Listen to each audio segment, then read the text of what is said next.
I'd like to call the meeting of the Urbana City Council to order. Would the clerk please call the roll? Okay, these are new people here.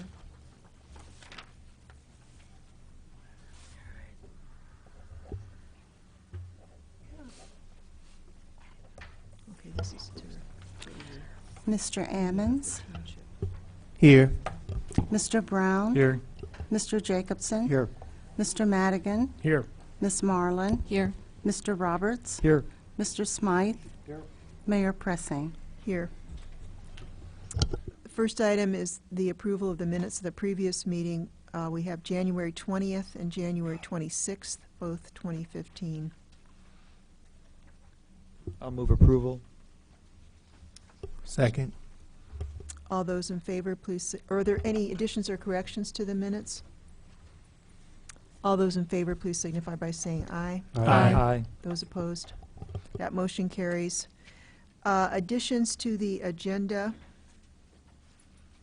I'd like to move the appointment of our Fire Division Chief up.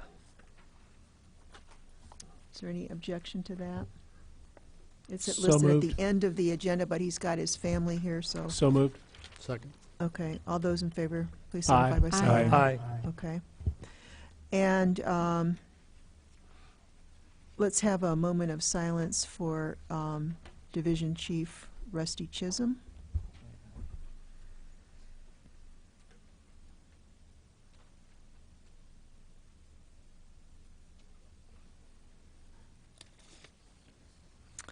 Okay, why don't we do the appointment of the Fire Division Chief then, Derek Odell?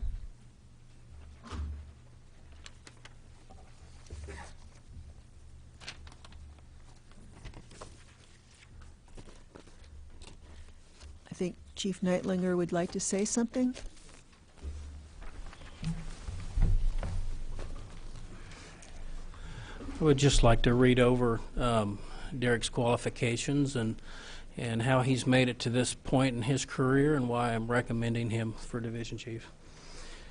Okay, I'd like to take the opportunity to recommend Derek Odell, Captain at the Urbana Fire Department, for appointment to the position of Division Chief. He'd be filling the vacant position was previously held by Rusty Chisholm.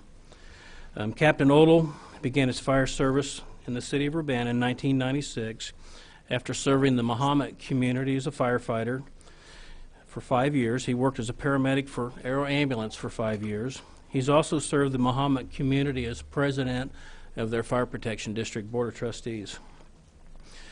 Derek's provided excellent service to the citizens of Urbana. He was promoted to lieutenant in 2006 and captain in 2013. Derek scored in one of the top positions on the last Division Chief exam.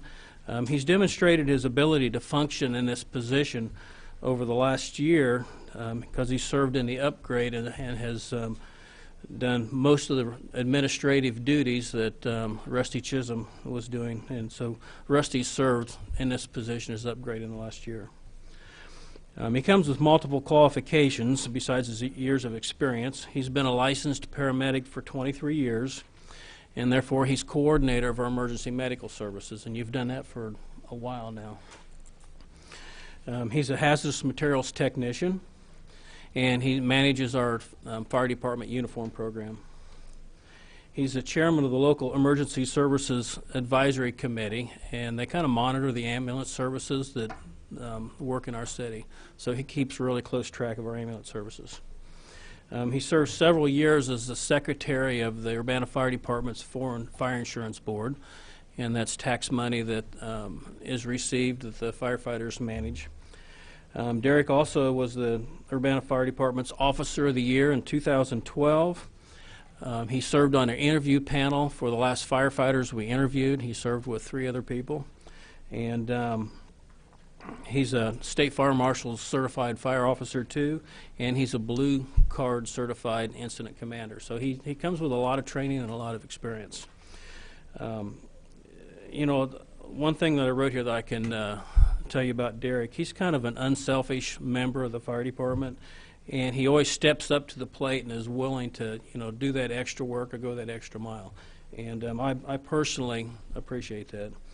He exemplifies what I feel that a member of our department should be, and I think he'd be an excellent addition to our management team. So, Okay, thank you. Yep. Is there a motion? So moved. Second. Okay, motion by Charlie Smythe, seconded by Diane Marlin. All those in favor, please signify by saying aye. Aye. Those opposed? It's unanimous. Thank you very much.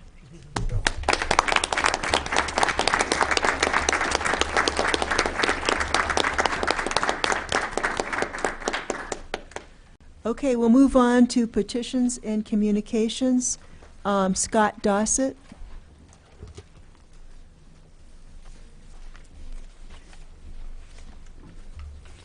Hello, everyone.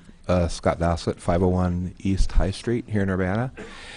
And I have a comment for item FD, ordinance number 2015-01-003, the bottom of the Committee of the Whole section. I tried to email everyone today and got a couple of weird bounces again. Charlie, you're shaking your head. You didn't get an email from me this morning? I don't know what's wrong with the system I'm on. Okay.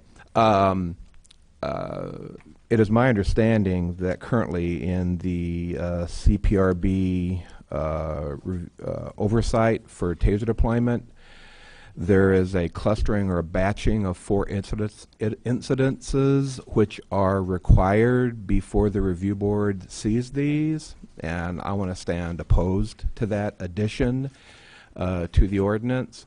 I think given the concern in the community and all of us about TASER deployment, the review board of which I'm a member should receive those incident reports as soon as possible from UPD, and then do our due diligence, especially as we begin, or as we may begin, the application of new technology within the police department. And so I hope you'll consider striking that language which required 4 incidences to accumulate before the review board would begin to see those reports from the police department. So thank you. Thank you. Yes, Eric has a question for you. So you review, you typically are on the board that reviews complaints against the police department. And Yes. in the incident reports that you review, I assume the officer is not identified, is that correct? Correct. The department kind of randomizes and applies a number to those, and so we can see whether it's officer number 72, for example, as we look at complaints, but not who that officer is by name.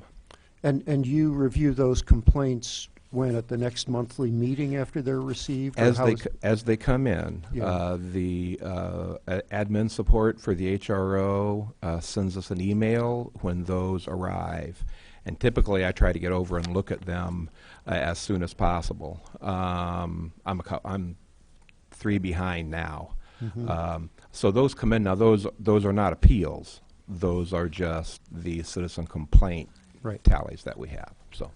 And when you were considering the tasers, then do I understand, and the restraints or conditions under which taser use would be approved or appropriate, at that particular time you were operating under the assumption that that each taser incident would be handled in the same manner as the as the complaints, or did you just not make any assumption at all? Well, we tried to create a usable, and logical, and concise one-page report for those incident reports, which we don't have in terms of the rest of the complaints that might come to CPRB, because they could come from a wide range of issues. The complaint form that the HRO administers is much more kind of generic. And so we knew that we would be getting newer information. But at our meeting last Wednesday, I think it's safe to say that the chair, the other person who participated in the crafting with the chief and staff of the use policy document, I don't know what we're calling it right now. We're all surprised that this 4 times batching had been evoked. And if you look at the statistics for taser use in Champaign County or any of the individual departments that make up specific forces in Champaign County, it could take a long time to get 4. And I just don't think that we're serving the community in an area that has been subject to a considerable amount of debate, and I don't think that debate's over, by not having the review board get those quicker. I'm afraid we'll have 1 or 2. There'll be a lot of questions of people that are out there about what's happening. I thought we had a review policy, and it may take 6 months to get another couple. So, Charlie? Scotty, have you seen what our legal department has? Have you seen their logic and reasoning for the batching? No, I haven't seen it. The HRO tried to enlighten us about the reasoning, but I'm not sure that I could understand maybe some of the legal concerns that were there. And it's safe to say it kind of came up at the last minute as we were discussing this. I mean, this is what we just heard this Wednesday in our meeting, so Wednesday was gone. And I've just now started to try to read through the changes in the CPRB work plan, if you would. I'm not using the correct words here, Okay, which are significant. I'll forward you the email that I think I have on that. And there was, Mr. Simon did provide a verbal version of that at our last meeting. Yeah, and certainly I don't want to at all compromise the integrity of the confidentiality of anybody who works for UPD. And so that was in the email that I tried to get to everyone this morning as I started working on this. But I think it's a sensitive enough issue. I question the community-based logic in retaining those until you have 4. So that's all I really want to do. Who's next here? Next, Bill? So this process you just described, where you individually come over and look at the, so these are complaints that haven't been appealed to the CPRB, and so these wouldn't ever come to CPRB?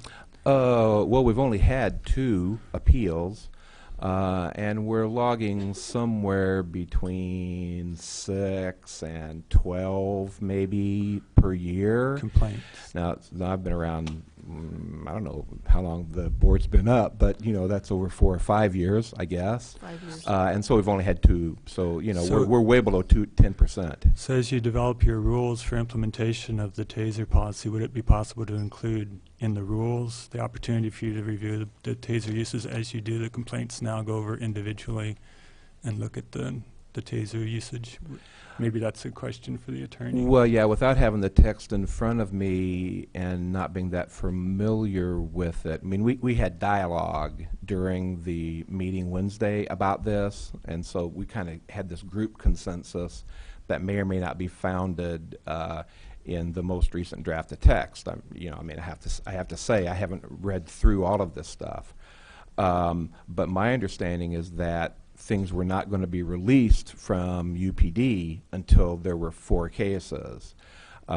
Right now, as soon as, in fact, the complaints are filed through the HRO, so, they reside, in admin probably before the chief or anyone else over there sees them or an investigation begins. In fact, the emails that we get from Tony Weeks say, an investigation has begun, and we're probably the first ones in the box at that point in time. So my understanding is that those are going to be withheld until there are 4 incident reports, which we defined as a display or deployment as we were kind of creating the policy.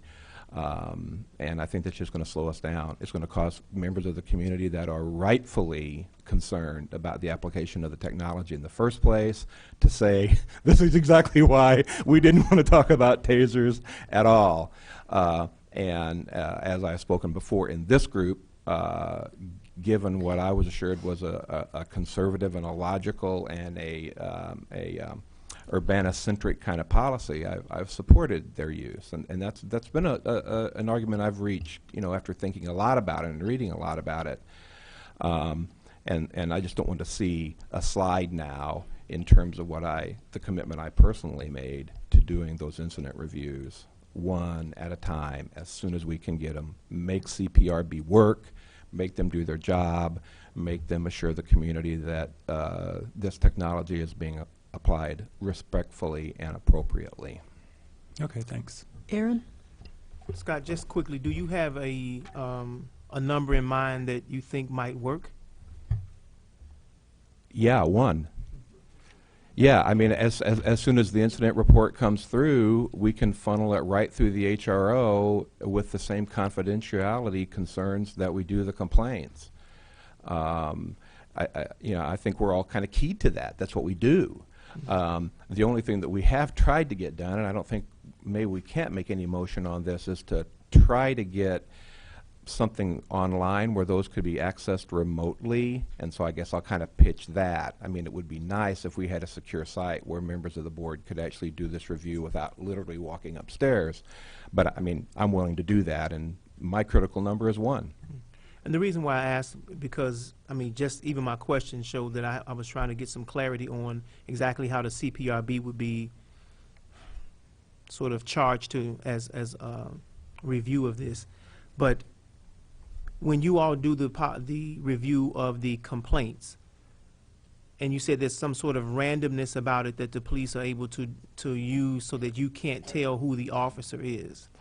Well, the officer numbers, if there are like, 75 people in the department, I'm a D, right? But I might be number 71. So they take the list of officers on duty and assign them randomly a number.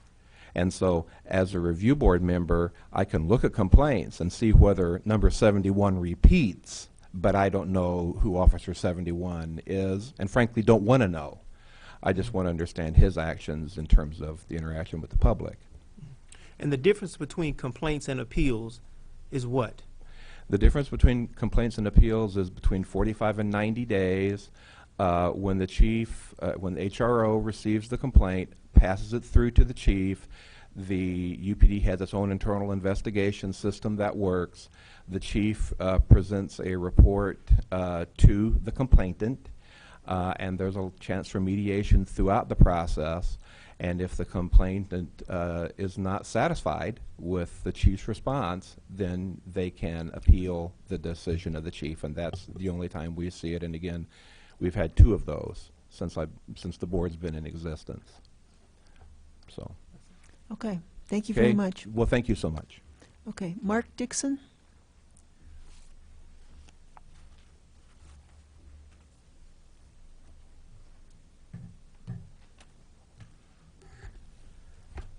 Thanks for your time. I'm here to speak regarding the ordinance to increase the number of Class R1 liquor licenses for Soil Restaurant for Dottie's. My role is the Director of Real Estate at the Atkins Group.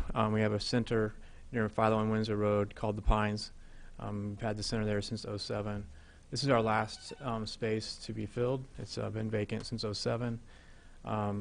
We have been in discussions with the ownership group of the restaurant since last summer, and we asked the council to support this. The restaurant cafe is designed to have a wholesome Americana feel. It will have entertainment that will include 5 video game stations. It will feature a full kitchen. The hours would be from 8 a.m. till midnight daily, and they intend to hire 6 to 8 employees. The owners of Dottie's have been successfully in operating restaurants for 35 years, so they have ample experience, and they've been operating the video game machines for approximately last 10 years. They currently have 6 video cafes open right now, and they're targeting 8 to 10 more in the state of Illinois, and we hope that Dottie's will locate at the Pines this year if with your approval. So the ownership's well capitalized. This is not a flight situation here. This is not a very solid group. And as I mentioned before, we think they'll complement their existing tenants and businesses at in Southeast Urbana. So if you have any questions, I'm here, as well as Fred Jansen's also here representing Dottie's. So Dennis Roberts. Yeah, so you said that it had an Americana appeal. I guess I'm interested in knowing the extent of their restaurant service. You say they're going to be open from 8 to midnight, and are they going to be serving food throughout the whole time? And what kind of I'd like to know kind of the extent of their menu. yeah, it's my understanding they will be open, serving food the whole time. So Are you Dean Jansen? Yes. Okay, you were next. Go ahead. To Also answer the Fred question. Jansen, so. Yeah. Would you like to see the menu? That's the question. I actually made some copies. Some photos and menus.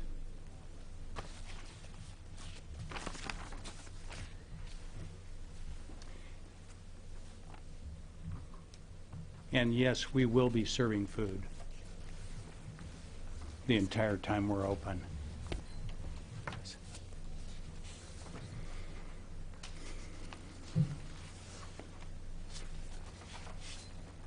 And so you have, I see the photograph of Dottie's Cafe and some other location.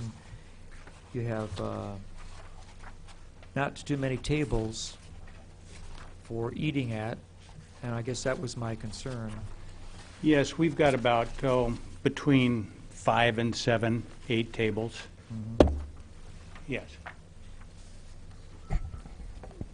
but it's also very linear. It's only 1,200 square feet. Basically, half of the premises is occupied by the kitchen and the restrooms. So he's limited on what his ability for tables. Well, Well, I've seen more tables at Starbucks. What is Starbucks going to get? Video camera. Mike?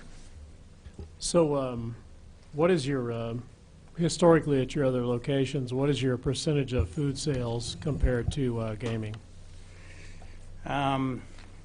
Probably about 30%. 30% food Yeah. sales? Yeah, Okay. in there, 20-30%. How about alcohol?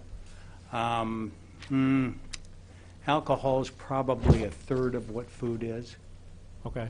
So Yeah. 30 and 10, and so you're at about 60 gaming, I'd say yes. 30 food. Yeah, I'd say 60 to 70 gaming. For your business model, 20. I'd say that's pretty respectable.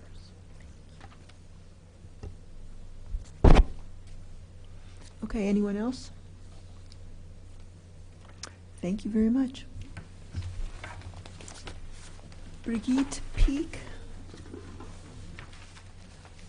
Brigitte, did I pronounce your name correctly? Brigitte?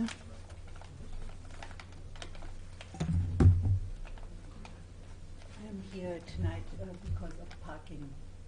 My business is called Close Knit and it's located on 311 West Springfield. Could you please put the microphone in front of your, Okay. So my business is called Close Knit and it's located at 311 West Springfield in Urbana. I sell yarn for knitting and crocheting, and I'm what people call a destination yarn shop. I really love having my business in Urbana. People from Urbana, Decatur, Bloomington, Monticello, and even from Chicago on game days come and want to see my store. I have been in Urbana for 8 years. When I first started my business, the city council allowed me to have parking in my driveway and on the street, and a two-hour parking zone outside on Birch Street and on the other side of Springfield. It reads 2-hour parking from 8 to 5. The 2-hour parking with the same tag is along Springfield in Urbana. Some people are not honoring the sign. They park there all day. This is because there seems to be no enforcement. It would likely take just 1 week to give tickets to those people, and they would feel that they would have to honor the sign. And I took pictures every 2 hours. And so if you want them, I can supply them. So anyway, I'm asking the city council to talk to the supervisor for the parking enforcement to enforce the 2-hour parking sign. And so there's no reason to have the sign there if people park there all day. Yeah. Okay. In terms of the history, there are 2 big apartment buildings right across from me, one on Springfield on my side and one across. And people would have to pay for parking there. Their parking lots are empty. Why pay when you can pay on the street for free? There are lots of students in those apartments, and those apartments are not cheap. I'm asking, the parking survey should start at 8 or 9 o'clock, and I don't know when that really happens, when they start working. And then continue 2 hours afterwards, because I think you have to make a mark on the tire or so, and then you can determine that they park there for 2 hours. If people can be there and nothing happens till 10 or 11, they have another 2 hours for free. My business day is then halfway over. Downtown businesses are important to Urbana, and the 2-hour parking zone is much appreciated, but it's only useful if the parking restriction is honored. So, thank you very much. Okay, thank you for calling it to our attention. And I We will go to the parking. We will talk to them. Charlie, you have a question or a comment? Brigitte, I think there are a couple of meters there too, right? Or No, there are there are no no meters. meters, Would it be no. better to have some meters, or I'm what do you not sure think? how that would work. I'm not sure. You have the expertise for that. I don't know about that. Okay, well, I think the best thing to do would be to forward some of those regular offenders, if that's what they are, to parking enforcement. Yeah. Well, I will go to the parking commission tomorrow then. Okay. Okay, Thank you. thank you very much. Bishop King James and Reverend Evelyn Underwood do not wish to speak, but they want to state their concern for the record that they're about the Dr. Ellis subdivision sewers. Belden Fields does not wish to speak.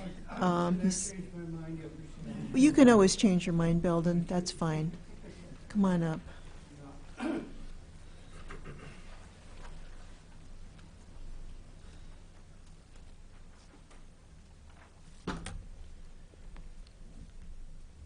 First, I want to support what Scott indicated, that this bundling of 4, I think, is not sufficient, that the Civilian Review Board should do it instance by instance, where they can focus really on a case, because they're complicated cases, each one of them. The other thing I want to address is I am unclear why the names of the officers are being withheld from the Civilian Review Board. And the reason I'm unclear about that is that in the Williamson case in Sangamon County that went to court, the court ruled, and it was upheld by the 4th Appellate Court, which we're in, Champaign County and Sangamon County, both in the 4th Appellate, that the name of the officer after a complaint has been filed, not just reviewing a case of uses, but once a complaint has been filed, the name of the officer is public information. It can be FOIA'd, and the person who feels aggrieved has the right to the name of the officer. Now, if we're just talking about the board, the Civilian Review Board, looking at instances in which the taser has been used, but there has been no complaint by the person against whom it was used, then I can understand that the identity of the officer would be regarded as private information to be held in the department. But once a complaint has been made by the person against whom it was used, the court decision makes very clear that that is no longer confidential information. Okay, I just want to restate that I am opposed to the use of tasers. I've given you the reasons. I'm not going to bore you with my arguments I've already made. But I want to make sure we're clear on the distinction between simply looking at a case that has not been complained and looking at a case in which the person who feels aggrieved has made a complaint. That's an important distinction. And the Attorney General also issued a finding in the case of the News Gazette, in which I was involved, in which she made manifest that this was public information and the City of Champaign should not have withheld that information. Thank you. Okay, thank you. Chris Evans? Sure. Madam Mayor, Yes. I'd like to hear from our attorney in response to that last. Well, we're just hearing from the public now. Did you want to respond right now? Okay, go ahead. If you wish. Conceptually, the comment that was made, public comment was made, is somewhat accurate. There are two distinct processes. One is the complaint process, which starts out with a complaint. It may go to the HRO, but thereafter it goes to the police department for its internal review. And if the aggrieved wishes to contest the department's finding, the aggrieved can pursue a complaint through the CPRB process as it's currently constituted.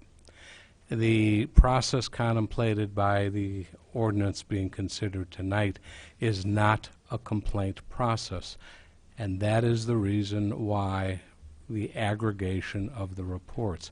It's not to make an ascertainment whether a particular officer complied or failed to comply with the policies, but it's an overall review to see whether the policies are being generally complied with, not on a one-time only basis, but there seems to be a problem either in the policy design or the understanding of the policies and the interpretation of the policies by the officers who are subject to the policies. That distinction is the key to why certain information is provided in a complaint process and other information is not provided in the TASER review process.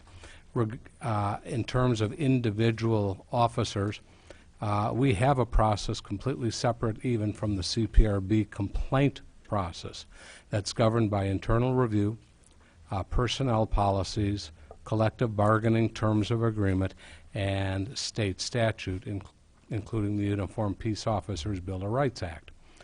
All of those control individual discipline type process. If the CPRB disagrees in a complaint process, the CPRB will make a recommendation, which may or may not suggest discipline. And that begins to cross the line of the collective bargaining agreement. But it is a recommendation, and that's why it falls short of crossing the Bill of Rights, the collective bargaining agreement, and the internal processes. These processes are completely separate. In terms of the question, in terms of identity, at some point in the complaint process, the identity can be FOIA'd. That doesn't mean that it is automatically disclosed every time there's a complaint. There has to be a FOIA, and to the extent the city can invoke an exemption depending on when the process is going on. If it's a process that is in process, I believe that it is an exempt disclosure.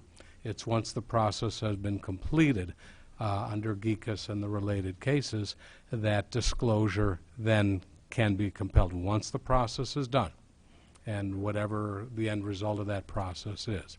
So, as I say, the statement in the public comment is partly true depending on what process and which particular process you're looking at. Okay, Aaron? So what if the complaint involves tasers?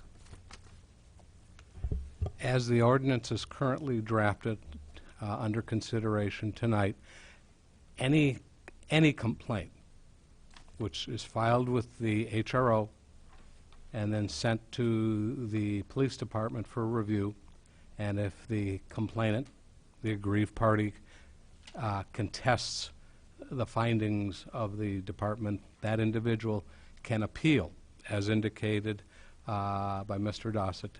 It's an appellate process where the CPRB will review that complaint.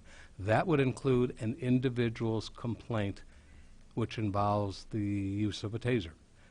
That report and that complaint will be treated no differently than any other complaint as the ordinance is currently constituted and on the city's books in force and effect. What will happen, though, is that particular complaint will not be subject to a second review as part of the 4 aggregate reports, because that complaint has been theoretically, if the CPRB does its full process, will have been completely reviewed in that case. All that review by FOIA, pursuant to FOIA and the Open Meetings Act, is the review is conducted in closed session on the individual complaint, not the incident reports with tasers, but the individual complaint under the ordinance as it's constituted. The final result, if there is a final report, probably like a settlement agreement, could be FOIAble. But that's under the existing ordinance. Okay. Thank you. Robin Kester from Channing Murray Foundation. Sure. Saba Manetti Testai. Did I pronounce your name correctly?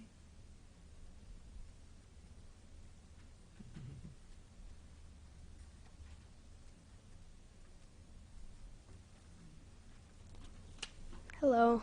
Hi. I was just really surprised when I heard that all of you, except for you, were for tasers. It really shocked me because I couldn't believe that all of you guys are for tasers. I just can't believe it. And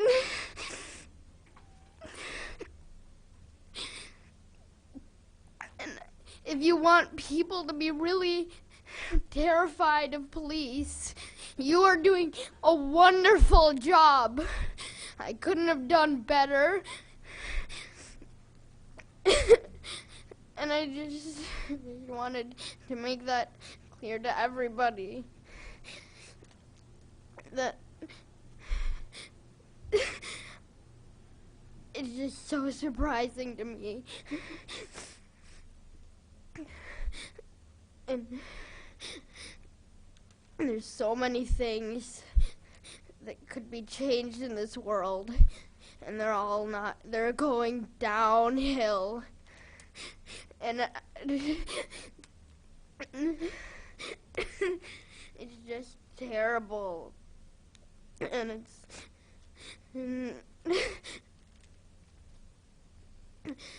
I hoped that Urbana would be different from other places, but slowly I'm recognizing that it's not much different than anywhere else.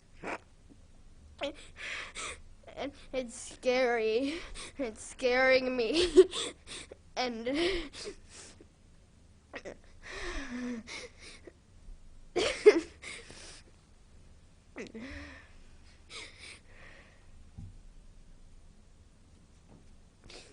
well, thank you for coming and expressing your views.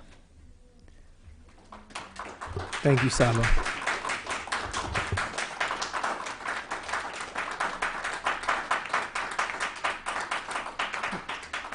Stacy Gloss does not wish to speak, but she wants to have it read that she believes de-escalation training is safer and more effective than tasers, and she wants the CPRB to have expanded powers to consider and make inputs and changes to the use of force policy. Okay, and Charles Suggs also does not wish to speak, but he wants de-escalation training and tranquilizer rounds for police would be safer and more effective. CPRB does not have sufficient subpoena and enforcement powers. Danielle Chinowith. You want to speak later? Okay. I can't quite read this. Oh, this is Martell Miller. Martell?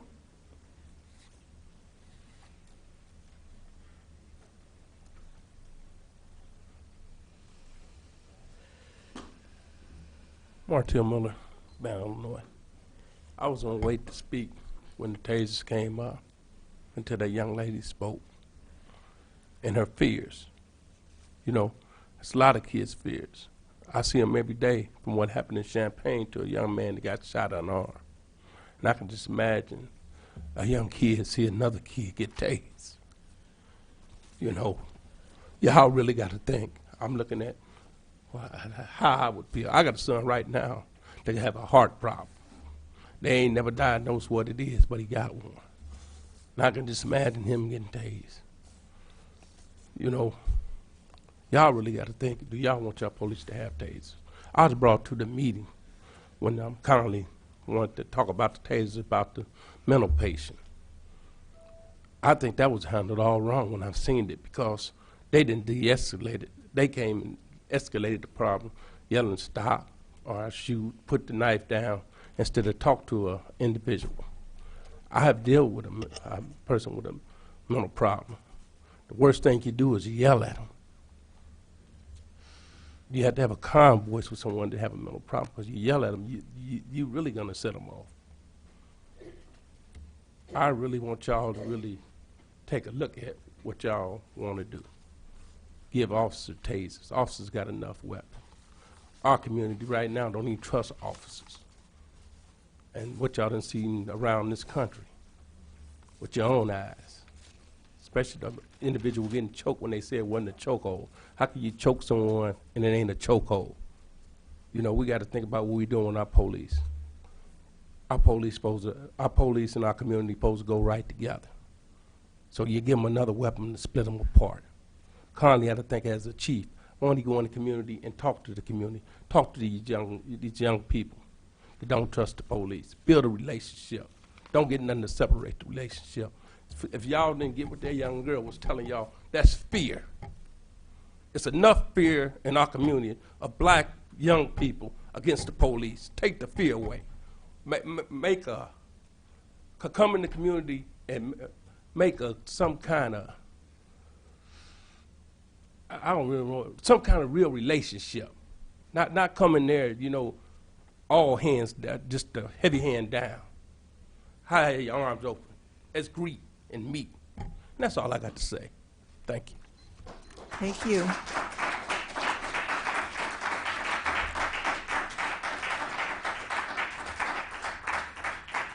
Dr. Evelyn Underwood.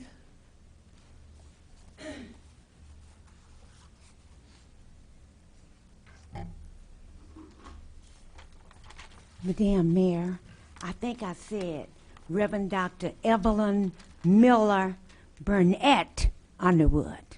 And the reason I said that, ma'am, I'm making light, because I wanted to put that Miller in there. I wanted to put that Burnett in there. I wanted to put that Underwood in there. All of that meant something. It means something. Because I'm thinking about Grandma Lucy, my great-grandmother, this baby that got up here tonight. Courage. And I want the people who talk about how they see me on the front row every week. They saw me last week clapping for you. They saw me hug you the other night. They need to be here. Because they talk about tasers. They don't want it. But where are you tonight? Yes, you see me. I'm not upset. This is my heart. You need to be here so the people can feel you.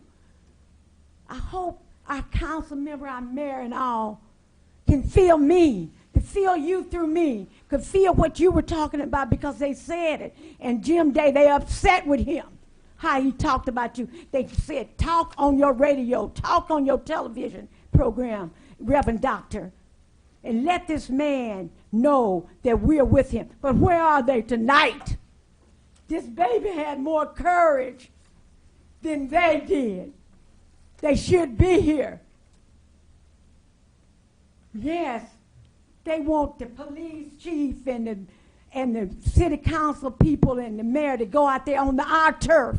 And that's why I was clapping to talk to them. That's what they said. Carlette has come here and said the same thing. So there have been people meeting with him, the chief, but he needed to come out there on their turf. A few of them met. I can name them because they said it on radio on Sunday mornings. And they disagreed, but they didn't say nothing. And I don't want to talk about people because that's not what it's about. We need to have courage. This baby, Grandma Lucy, my great-grandmother, half Indian. Grandma Emma, old master's daughter, half white, blue eyes, blonde hair. I don't have it, but that's all right. I love everybody. But I got it in my blood. We all one. The one who marched with Martin Luther King. We need to get back to that. We need to think about what we're doing. But you have to listen to the people we need to listen to. But my time is probably up. But Bishop, what else can I say? How can I let the people feel that they need to go out there and listen to the people? They need to hear for hours and hours and hours. I sat and cried when I saw Ferguson. I saw some of the people. They saw what happened, but fear. You get a piece of money, 30 cents, when they could get millions if they stood together. Baby, it's going to be better because people have hearts.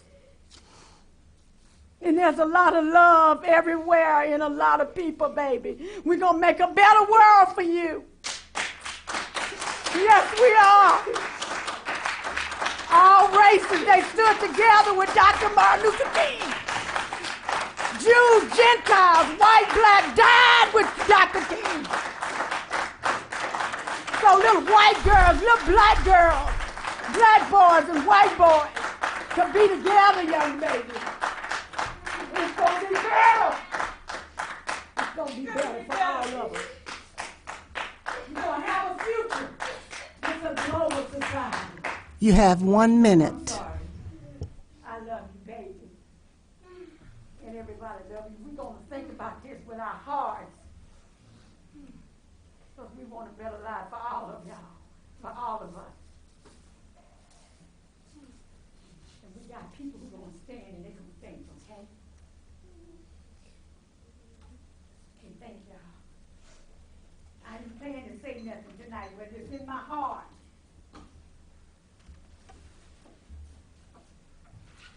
Thank you very much. Benjamin Stone. Beg your pardon? You want to speak? Okay, come on and speak. My name is Benjamin Stone. I'm from Urbana. I live all of 1 block away. I had just written a thing to be entered really quick into the record. But I'd really rather now, after that, say it to all of you face to face. I don't want to have it be read off a piece of paper. The first time something goes wrong with the tasers, I want you to remember tonight and how you voted tonight. But now, more importantly, I want you to remember her sobbing, making everybody in here cry. And the first time something goes wrong with the tasers, think about how you are confirming her fears and how you are making everything that she just said she's afraid of real.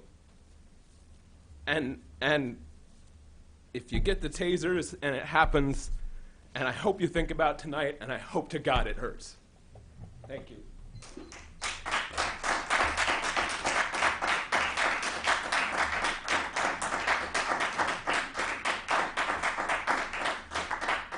Marina Moretti.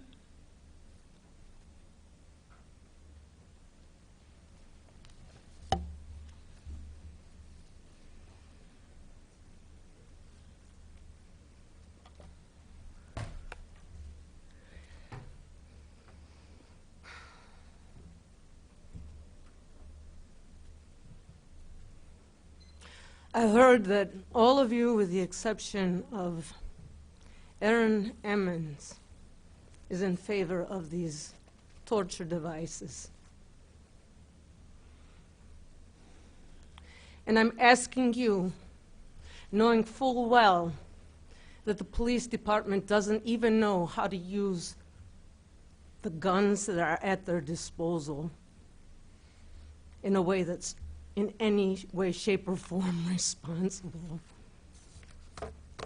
Killing innocent people, unarmed people.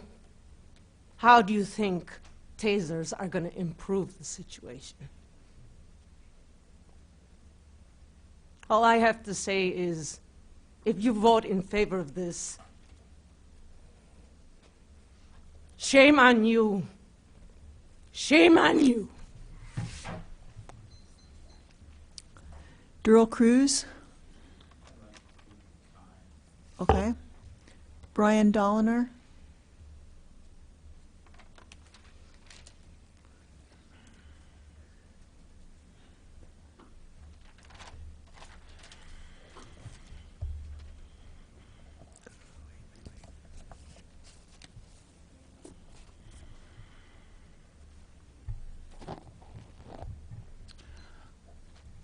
Okay, my name is Brian Dolliner. I live at 303 West Locust in Urbana. And, of course, it's a reminder tonight that this is not just a policy decision, that we're talking about people's lives here. And because I was involved in a case in 2004, 2005, 2006 of a sergeant at the county jail here in the Champaign County Jail who tased 4 individuals. And eventually the sergeant was fired, convicted of a felony, will never be in law enforcement again. But I just wanted to relay a few lessons because we did, at least I interacted with one individual who was one of these victims of a taser in the county jail. He was fully restrained, let out of the restraints. A guard got on top of him and tased him at least 4 times. This individual, a young 20-year-old white kid, he was a student up at Northern Illinois University. This was his first time coming to Urbana-Champaign. He was out at one of the clubs, had one too many drinks, ended up spending a night in the jail and having a go-round with Sergeant Myers. Michael Rich, a year after this incident, and he'd filed complaints, which were dismissed. A year after, he was still trying to get some kind of justice. In 2005, in November, Sergeant Myers was turned in by fellow guards, finally, guards that had helped him cover up cases in the past. And Sergeant Myers was turned in, and these things came to light. Michael Rich came to town and did a press conference that we held inside the county courthouse. He was shaking like a leaf, deeply troubled, a year after the incident. He couldn't stay in school. He became alcoholic. He was obsessive over the case, calling me about it, not returning calls. You would think that listening to the city attorney a couple weeks ago that in the case of these abuses that police commit, that people would be lining up the doors to file a civil rights lawsuit. This was not the case in 2005 when Sergeant Myers abused 4 people. None of these individuals got any 6-figure payouts. Nothing even had to be accounted for by the county. It was all under $10,000. Taser International was in our town collecting signatures to dismiss lawsuits. This was all done. Hands were washed. An attorney lost, or rather, an officer lost his job, but according to the state's attorney, she could not prosecute for battery, abuse of the taser, because it left no marks. He was convicted because he falsified a police report. This is the reality. These are the lives we're talking about. This is the reality. We're not talking about some theoretical situation here. We're talking about real lives and real people. Secondly, I wanted to make the point that I saw this video of the Chief Connolly touting this so-called rescue vehicle, the MRAP, a 50,000-pound truck from the Middle East, as a rescue vehicle, it's called. It's called a rescue vehicle. It's written on the side, rescue, for real. And you guys have saw it. Now, I hope you ask some real serious questions when you all got a tour of the 1 MRAP. minute, Mr. Dolliner. I hope you have some real serious criticism about the MRAP, and we see the MRAP and the tasers, 2 steps towards greater police militarization that the whole country is outraged at, and which you here are ready to sign off on tonight. And we absolutely are opposed to the MRAP, and we are opposed to tasers. We're opposed to further police militarization. In Urbana. Thank you.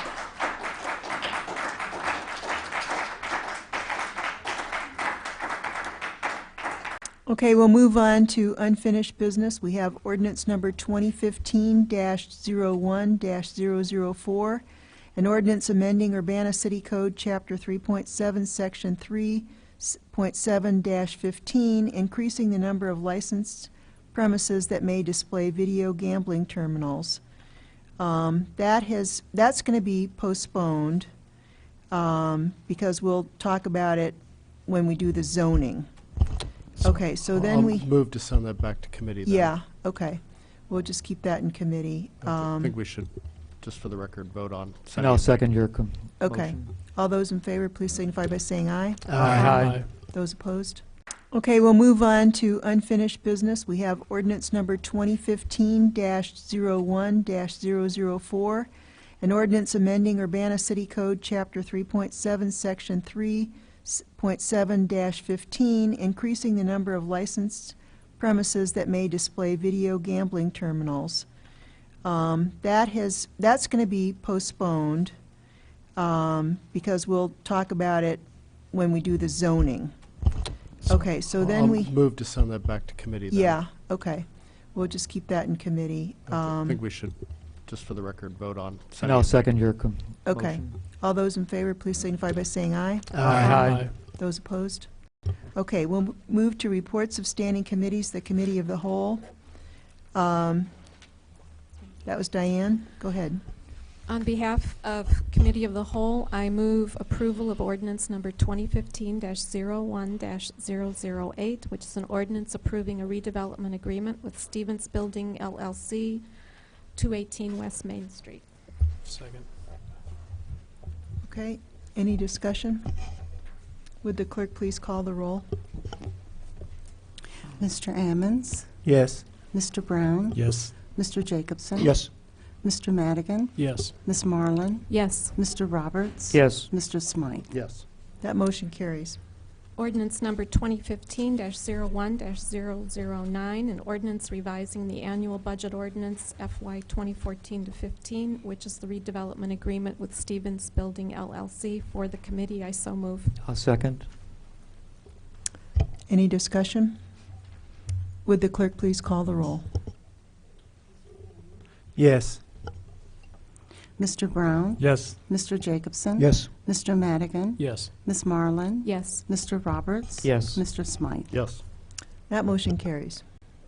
I move approval of ordinance number 2015-01-0010, an ordinance amending Urbana City Code, Chapter 3, Section 3-43, which increases the number of Class R1 liquor licenses for SOILL Restaurant Systems doing business as Dottie's, 2740 South Philo Road.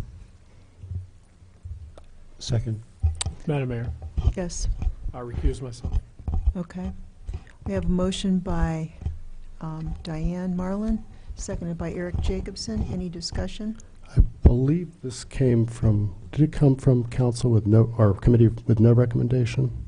Okay, so we need to... She made a motion. Did you make so- a motion? Oh, Yeah, she okay. did. Okay, I didn't hear that part. Sorry. Okay. Yeah, I'll make a... Dennis? Yeah. Okay, so I'll support the restaurant's request for a liquor license. Okay. Beyond that, I don't know yet. All right, any other discussion? Would the clerk please call the roll? Before I call the roll, I'd like to make an adjustment to the ordinance number. There's one too many zeros in there. So one of those zeros in the front of the 10 should be eliminated. It should be Okay. 010. Okay. Do you want a motion on that? Or are you just No, making I'm an just adjustment? gonna do Just a that. correction. She just told us. Okay, are we ready? Yes. Mr. Ammons? Yes. Mr. Brown? Yes. Mr. Jacobson? Yes. Ms. Marlin? Yes. Mr. Roberts? Yes. Mr. Smythe? Yes. That motion carries. I move ordinance number 2015-01-003, an ordinance authorizing the Urbana Police Department to purchase tasers and for Civilian Police Review Board oversight over deployment and use of tasers. Is there a second? Okay, motion by Marlin, seconded by Roberts. Any discussion? We have public input. Oh, we do have public input. Thank you. Chris Evans.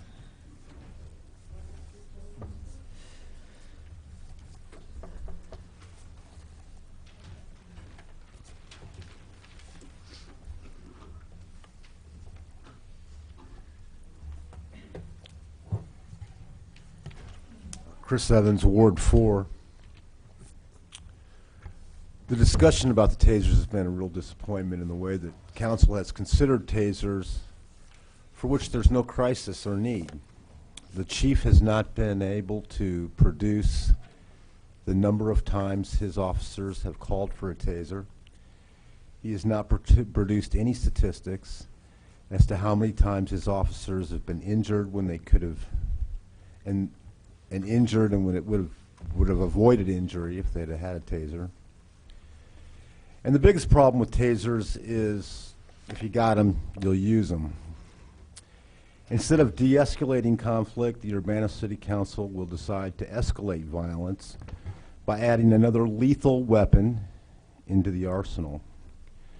And the public has been given no confidence that there will be any accountability. Chief Connolly has exploited the film footage of the person having a breakdown in the middle of the street to go after tasers. And yet the city attorney has not reprimanded the chief for violating the man's mental health privacy. The very film that Chief Connolly used was a violation of the policy, and the Civilian Police Review Board won't be able to see those kind of videos. And yet we're able to trot it out in front of you when we need to lobby for tasers. The council has failed to define what a potentially violent person is, and has left that to the officer's discretion. It's very surprising, and that is open for a lot of abuse right there. And the city council's reminded that the citizens too have a film. If you go on to YouTube and just type in Champaign police brutality, we have a film, a squad car video of officers unjustifiably using force against a jaywalker. And in that film, the officers not only pepper spray the person without justification, but then also throttle him in the back of the squad car and possibly pepper spray him again. And the victim was charged with aggravated battery to a police officer causing an injury. And if you look at the video, you'll see that, in fact, those officers had falsified the report and that the person did not do that whatsoever. The city of Champaign was shocked to find out that the chief of police and the Illinois State Police said that according to policy that the officers did nothing wrong. And that is the problem with vague policies. You really need to drill down what is a potentially violent person. We've offered language, you've rejected it. The public has every right to mistrust the police and the paltry oversight that has been given over them. Tasers come within a context, in the context of a wildly unpopular drug war that is the most destructive force on citizens. The drug war is an absolute hypocritical mess, and it is ravaging our community. It comes within the context of police training that believes the slightest resistance to an officer's action should be responded to with violence and certainly criminal charges. It comes within the context of the racial disparity in surveillance, patrol, arrests, prosecutions, and sentencing. It comes within the context of a public defender's office being overwhelmed to the extent that there is no day in court and full representation. And overall, it comes within the context of the brutal efficiency. You have 1 minute, Mr. Evans. Thank you. The brutal efficiency of the digitized criminal justice system that is growing poverty at an alarming rate in this county. Poverty is at 24.9%. We are the third highest county of 102 counties with the highest poverty rate. And in Urbana, it's 36%. And all the council will do tonight is pour 50,000 watts of electricity on these sad state of affairs. I hope you don't vote for tasers. Thank you.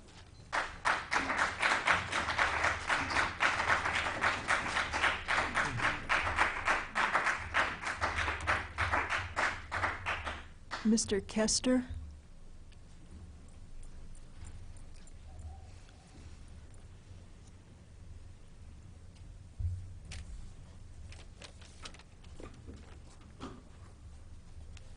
Hi, my name is Ron Kester. I live at 1209 West Oregon in Urbana. That's the Channing Murray Foundation. I'm a live-in facilities manager there. So I want to read a formal statement and then have a personal statement about the taser issue. Speaking on behalf of the Channing Murray Foundation, we categorically oppose the acquisition of tasers by the Urbana Police Department and the non-representative process by which this weapon system was discussed. We affirm the need for more public outreach by the Urbana City Council, especially to those constituencies that have been historically marginalized, and reaffirm the importance of community policing and the value it places on relationships, familiarity, and nonviolent approaches to law enforcement. We challenge the council this evening to defer a vote on tasers so that a fuller representation of Urbana be given voice on this issue and present their experiences with discriminatory policing practices and their concerns about this weapons system. So that's the formal statement, and let me step away from that for a moment and talk about my personal experience. I'm a volunteer teacher at the Satellite Jail. I work with students who are trying to get their GED. I also work with CU Citizens for Peace and Justice on Community Court Watch, where we go through the criminal justice system with people who are going through that process. So I come in contact with a lot of people, hundreds of people every year, who are in the middle of this system, in the middle of this trauma, and trying to cope with it. I can tell you from personal experience that those people are not going to come and sit at this table and talk to you about this weapon system. There's no way they're going to do that. What you have to do if you're a democratic body is you have to go out to those neighborhoods and talk to them. That's what you have to do. You can't say that this system is going to work and whoever didn't show up, their problem. Not when it comes to a weapon system that's going to be in place in perpetuity. All right? This is sort of a once in a generation kind of a decision that you're making. And even though you've done a lot of studying on this, I hear that, you haven't done the thing that you really need to do, which is to go out and talk to the people that these tasers are going to be used on.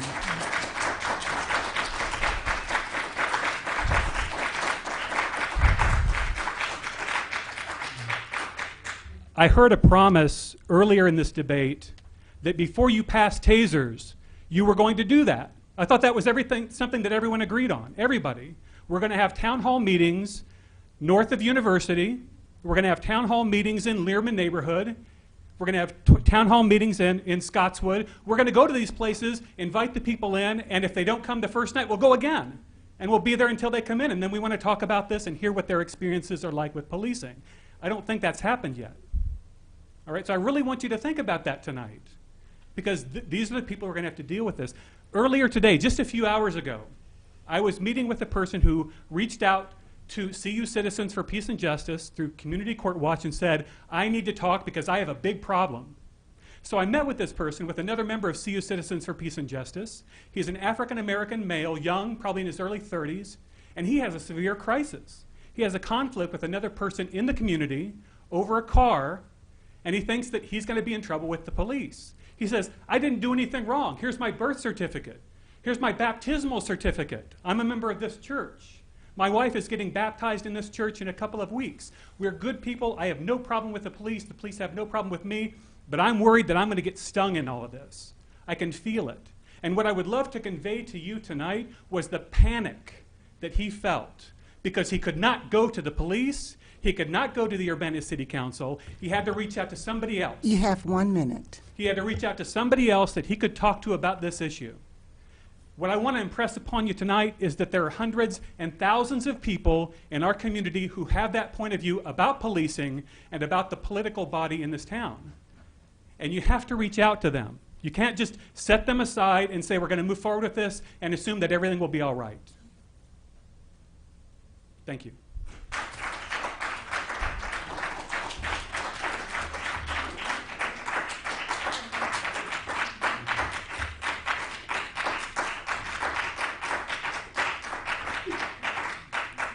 Danielle Chenoweth.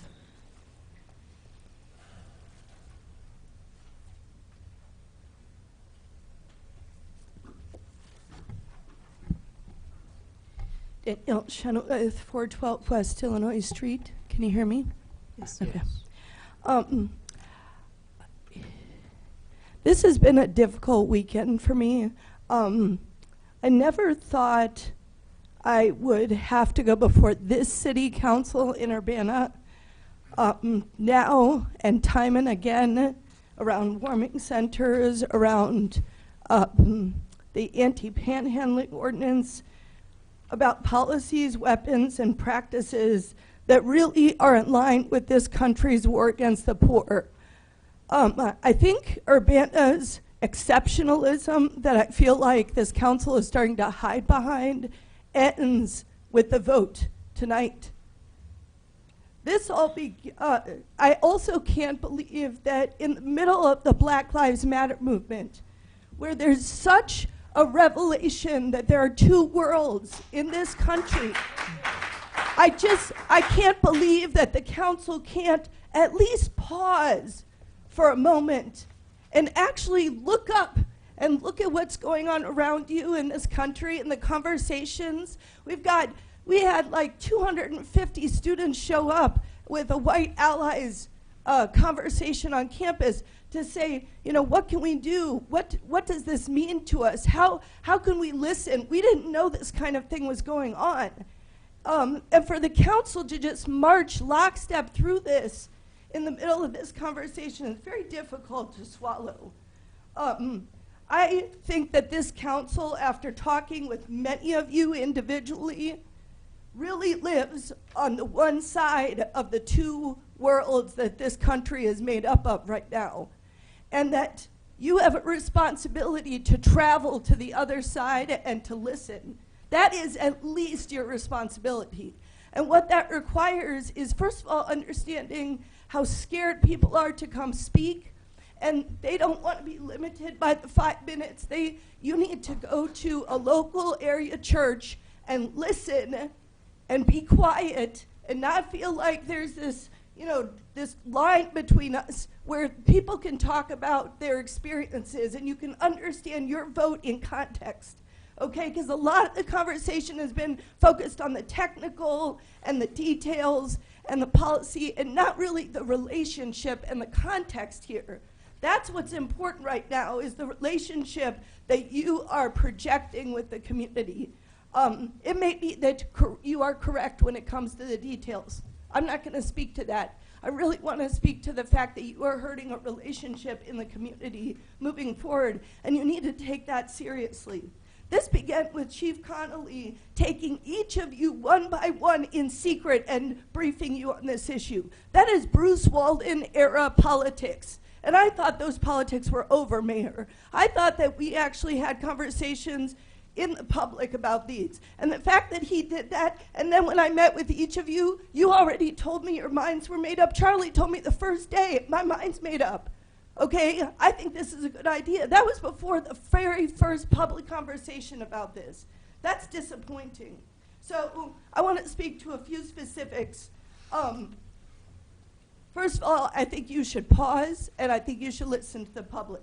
Second, I don't understand, your attorney has spoken to, that has said these two things are different, the complaint process and the tasers, but he hasn't said why. And Charlie was going to send an email. I didn't receive the email, right? So I was looking for that piece. I still have not heard what makes the CPRB review of individual complaints any 1 minute, different Danielle. with You got 1 minute, huh? Okay. With regard to the FOP contract, any different than the taser individual uses? You said it's different, but I keep asking, I ask Charlie, ask everyone, show me the document. Where does it say in the contract? Okay, you're an attorney, you know that we need to go to the documentation. Second is your time to influence the use of force policy is now. So we know because of Ferguson, because of New York, because of Ohio, that actually when people compared the use of force policy to the actions, they found that officers were in compliance with use of force policies. So your use of force policy does not stipulate what is a potentially violent individual. You need to make sure protesters, people going limp, people providing false information, people destroying physical evidence, people giving the finger, using profanity, body language, these should not be considered potentially violent, and you need to stipulate that in your use of force policy. Thank you. I have a question.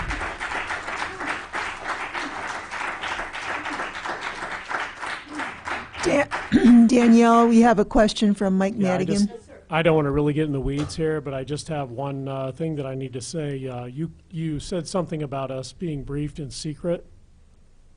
What is your basis for that?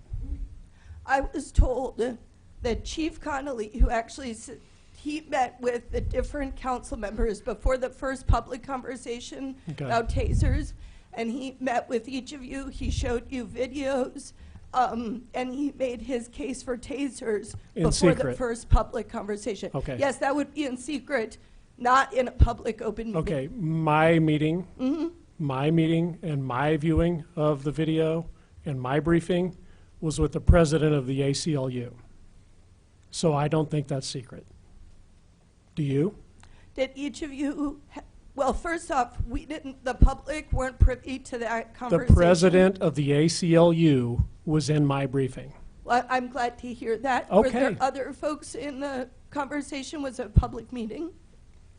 I'm not saying it's a public meeting. I'm saying someone from the public, from a very public organization, was invited to and attended the briefing with me.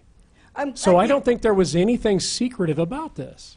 I just take exception to that, and we'll get into the rest later, but I'm not trying to be confrontational. I'm just saying I take exception to that because I don't think there was some effort to keep these briefings secretive. There were members of the public included with council members.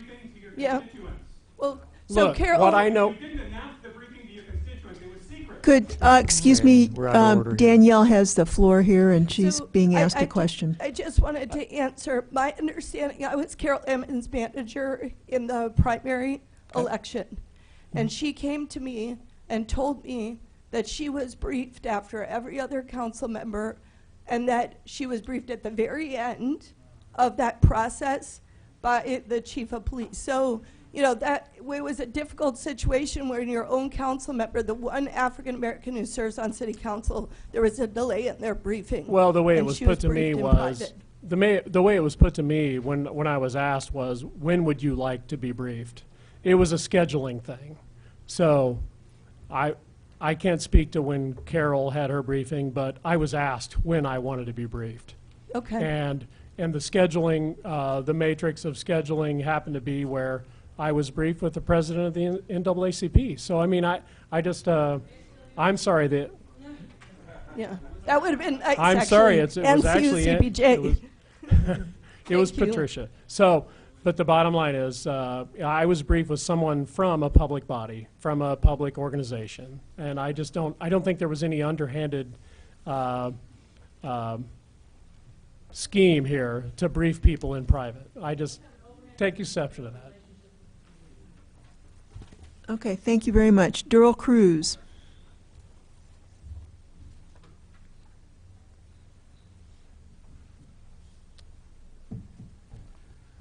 good evening, and thank you for the opportunity to address you again this evening. I guess I'd like to speak a little bit about some of the details in the language and read a statement.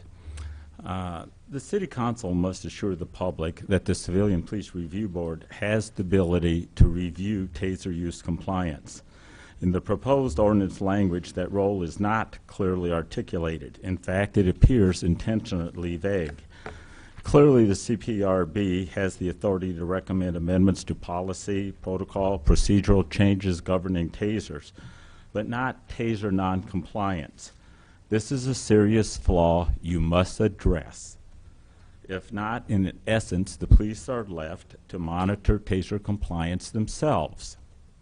Consider the following. How and when did the UPD assume it had the public's consent to call the sheriff's office for taser backup in Urbana? For years, the City Council and community have clearly and consistently stated they have not wanted tasers used in Urbana. Yet the video shown to the public by the chief clearly shows an Urbana resident being tased. Did the mayor or the City Council give the okay to the chief to call for tasers to use in Urbana? Or did the chief unilaterally decide to do this on his own without public knowledge or input? Is this an example of the lack of public oversight of the UPD? The city attorney has crafted CPRD ordinance language redacting identifying information of the officer, victim, and witnesses from the incident report and video. Is this really legally required or just precautionary legal advice? The actions of the chief and county sheriff themselves shed an interesting perspective on this. Apparently unconcerned, the chief showed an unredacted Urbana taser incident video in public numerous times. Aware of this, since it was also shown to the at a city council meeting, legal apparently never advised him to stop showing it publicly, for he continued to do so. It seems the chief and legal were both comfortable and okay with showing an unredacted video in these public situations. What does this tell us? When asked for a copy of the taser incident report from the county sheriff, the sheriff's office redacted little information, neither removing the officer's identity or the victim's identity. And I can show you. It was just done. It's part of the course. From these examples, it appears the city attorney, chief, and sheriff displayed little to no concern, legal or otherwise, with showing identifying information publicly when it served their purposes.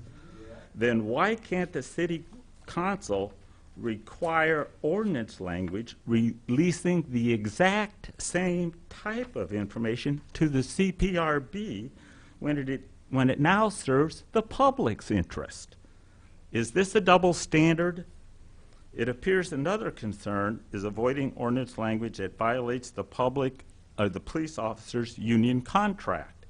But it is unclear to the public whether these contractual concerns can be accounted for in more precise ordinance language. For example, if the CPRB ordinance language were explicitly written to forbid the CPRB from either investigating an officer's taser use or from disciplining an officer. You have 1 minute, Mr. But Cruz. empowered the CPRB to simply report a possible non-compliant taser use to the UPD or city, would there be a contractual violation? The public would be surprised and dismayed if that were the case. Civilian oversight of taser compliance is one of the hearts of the public's concern. If there is yet a way to incorporate such language into the CPRB ordinance, Urbana residents would want you to do so. That is why the community supports and has a Civilian Police Review Board. Tasers should not be approved tonight, but deferred until this possibility is fully explored by the council and explained to the public. This hasn't been done to the satisfaction of the public. Thank you.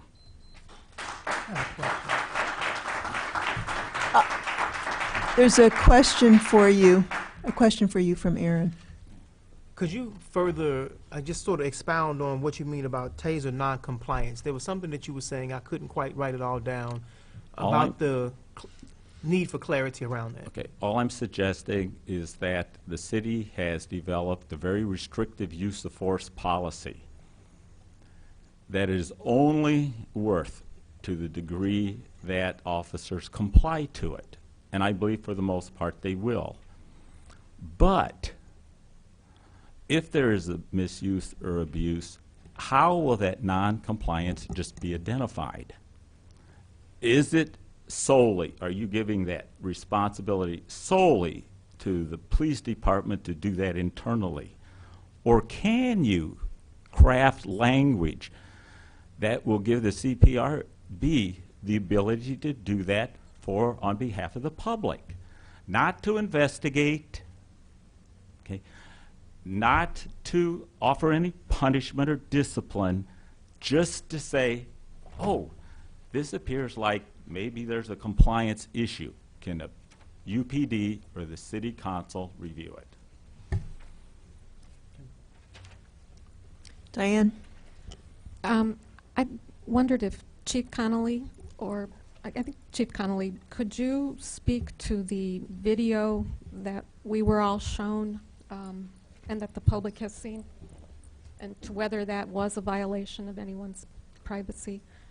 And I might add, as he's coming up here, I was, of course, briefed as well on this video. I think there was another council member there. I didn't write down who attended, but there were several people in the room. So these were not secret one-on-one meetings. Thank you. With respect to the video, first of all, half the people didn't even know the race of the individual involved. Because it was a mental health related issue, we didn't release any of the names or identifying data, and the video itself wasn't able. Redaction is used for the purpose of concealing the identity of the person. For instance, a police officer is preparing a traffic ticket and his in-car computer is up and all the information concerning Pat Connolly is on that screen. That screen would be redacted because the date of birth, social security numbers, driver's license numbers on there. So redaction is for the purpose of protecting the identity of the person. If the identity of that person was if you had the ability to identify that person, we have a method of screening out the facial features so that that person would be unidentifiable. But because of the distance involved in this, there was no reason to redact that. Does that answer your question, Ms. Marlin? Yes, thank you. Eric Jacobson? So I guess I'd like to, if I may, pose a question to council relevant to Mr. Cruz's testimony. My understanding of the ordinance that we have before us is that the Citizens Police Review Board would report on whether or not, based on their review of TASER incidents, whether or not the policy had been complied with. Is that not true? Correct.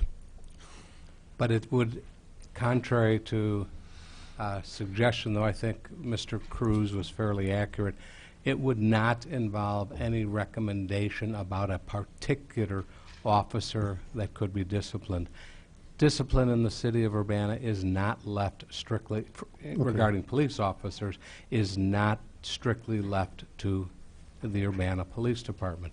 We have personnel policies. I have been involved in a number of situations, as has my assistant city attorney has been involved in a number of situations with HRO and the HR directors that involve disciplining of police officers. When a disciplinary event is brought to our attention, and they are brought to our attention by the police department, we convene and we figure out exactly how to approach it on a micro basis, which may require a suspension with or without pay, depending on the nature of the situation, and then the process involved in disciplining. Obviously, the officer, you ask about the contract, the officer has the right, no matter what discipline is recommended, suggested, or inferred to grieve, and it's in the contract, the right to grieve that kind of a matter. When they have a right to grieve it, it's investigated further, and there is an arbitration that occurs with an arbitrator that's retained from the outside, experienced in these types of discipline. I've been involved since I've been here a little over 2 years, and I believe it's 4 such incidents involving officers, some of which have been, 1 or 2 of which have been quite serious. And the process was not left strictly to the police department. It was brought in like other employment, but we have to be careful because there's the Peace Officers Bill of Rights Act as well as the grievance procedures built into the collective bargaining agreement. There are personnel policies regarding, and they are all available online, regarding how Urbana employees will be disciplined. There's the civil service for those that are covered by the civil service. So they actually have 2 avenues for disciplinary process. Internal, but clearly it's not left to a police department's whim and discretion. So if I just want to have an absolute clarification. The Civilian Police Review Board may make a judgment and a finding on whether the policy was complied, but they will not make a recommendation as to what to do about that finding. And they can do that, and they can also recommend a change in the policy. And they That's the key to see if right. there's been compliance. If they find there has not been compliance for whatever reason, Yeah. not in a disciplinary way, but the policy's not being followed. Okay. They can recommend a change in the policy, and then, of course, the police department has the right to review under the draft ordinance, and I am the scrivener of the ordinance, not the creator of the policy, but the police department can then have review and comment, and all of that, both the CPRB recommendation and the review and comment, as the ordinance is drafted now, will be brought to the mayor and the city council, and then they can choose what to do. Again, have to follow contract law, because you have a contract on discipline, and city policy, unless you want to change that as well regarding employment matters. Okay, my Aaron Ammons had a question for. You want to wait? Okay. All right. Thank you very much. Yeah. Ivan Ruiz?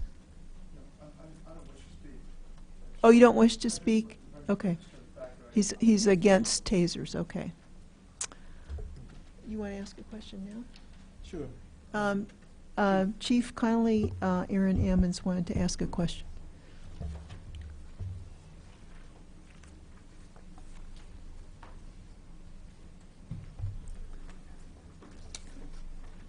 So, Chief, the video piece that you were describing that it was used to begin this discussion, the person, it was shared with the public that this person had a mental illness. Is that correct?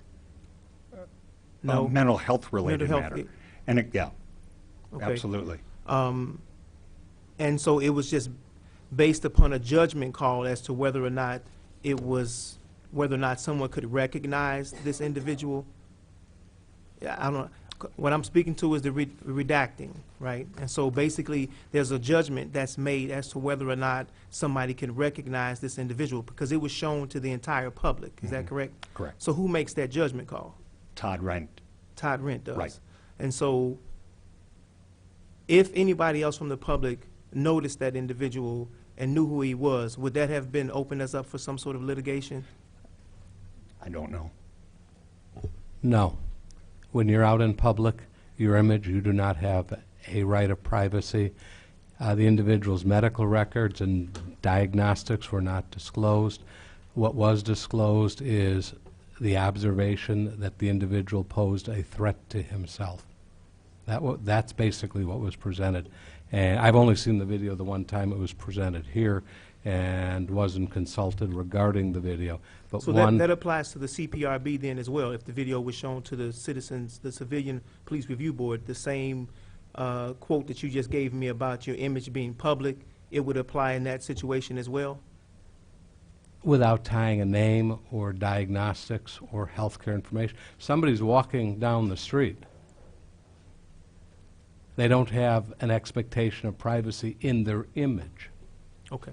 And Chief, But under FOIA, there is a right, if there are identifiers, they can be redacted. The city has had a policy, or a practice, I should say, not a policy, a practice of where there are FOIA exemptions available, they invoke them, and if somebody, the requester, requests or doesn't agree with those exemptions, the individual can petition the public access counselor for reconsideration of the city's policy, and sometimes the city is directed to disclose, and other times the PAC officer rules that the city acted appropriately. go ahead. Oh, okay. So I'm a little confused now because I was under the impression that if the taser camera, if the taser is pointed at someone, the camera will be pointed at that individual. And so I guess what I'm hearing you say now is, at least if this happens on the street, that there is no reason to blur the image of that person for the Civilian Police Review Board or anybody else to look at that video. Is that correct? No. The reason is if you can, from what I understand with this particular video in question, the individual could not be identified, other than after the fact, where somebody says, oh, that was my brother, he was tased. But I'm saying, as the image is being taken, if that person can be identified, as drafted, the ordinance would fuzz out, or whatever the mechanism is, that individual's face, to spare that individual who has been tased. Now, if that person wants to disclose or have his image disclosed to whomever, obviously that individual certainly has a right to say, you know something, you don't have to protect my image and all, but the city will err on protecting that individual's image if that person, if that victim of tasing is, or subject of tasing, either one, is clearly identifiable on the taser video or the dash cam video. I think it's important to remember, Mr. Jacobson, that in cases involving mental health related, those are not offenders. We are not taking them to jail. They are victims of suicide attempts, and victims are not typically reported to the public, especially suicide attempts. So that facial image would be redacted for the most part for the protection of the victim. So the individuals who will be captured in the video of the taser, if they are, it just becomes more confusing to me, and I think to the public as well. I'll clear it up for you. Oh, okay. So the image that's captured, if the person is mentally, having some mental health issues, then that's automatic redaction, and that's not something that we will get to see. Or You will see it, you just won't see his face, his or her face. His or her face. If they don't have a mental health issue, then you will be able to see it. Just like you would in the News Gazette the following morning. If they're arrested for an event, then you would. That's correct. But their identity. Is that what you just said? Yeah. I don't interpret the ordinance that way. I interpret it, well, I interpret it as protecting the facial image of whoever's tased. Now, if HRO wants to release that in consult with the police department, they can release it. If the individual, if the victim of the tasing wants it released, the way I interpret the ordinance is drafted for the moment under consideration, no personal identifiers, regardless of how or why the taser is used, will be released. Because you have to remember, when an officer's on the scene, he or she is not a psychiatrist or a psychologist capable of making that immediate diagnostic decision. There's an incident. The taser, a judgment call, right or wrong, has to be made. Hindsight, of course, is 20/20. So the way I interpret it, and if I was asked by the CPRB, how do you interpret it, my interpretation would be absent consent, a facial image, if it can be identified on the video, taser or dash cam, would be redacted. That's how I would interpret it. Okay, I just had one other question, Chief, while I had you here. And it's not relationship to the video. This is just in relationship to the number of officers. There's questions being asked about further clarity about that. How many officers will actually be able to use a taser? Initially 6, because that's all the funding will allow us to have. So initially, there will be 6 CIT officers for this pilot program for the next year, at least, that will be trained, and hopefully we will distribute them so that we have 2 teams, 12-hour shifts, a blue team and a gold team, 7-hour or a 7 a.m. to 7 p.m. shift and a 7 p.m. to 7 a.m. shift. We will probably try to get 2 on each team, 2 on days, 2 on evenings, so that we will have as much coverage as possible. Lieutenant Searles, who's the primary instructor, will also carry one because he is working evenings, so he could respond. With the limited numbers, we're trying to spread it out as much as we can so that they're available to the community. So my question is when I asked the number of officers, you said 6 initially. And so you mean that other officers will be trained and actually be able to carry it? It won't always just be 6. It could possibly be 12 who are capable of carrying, but only 6 would be carrying at a particular time. Well, not for this initial period. All of the officers are going to be trained to some degree, but the CITs that are going to be certified in carrying the taser will be 6. See, in my meeting with, especially when I talked to you, Charlie, one of the other council members is saying, no, they're very clear that it's only going to be 6 officers totally, that's just it. But I'm not saying they're carrying tasers, Mr. Ammons. When a taser is deployed, an entire team has to respond.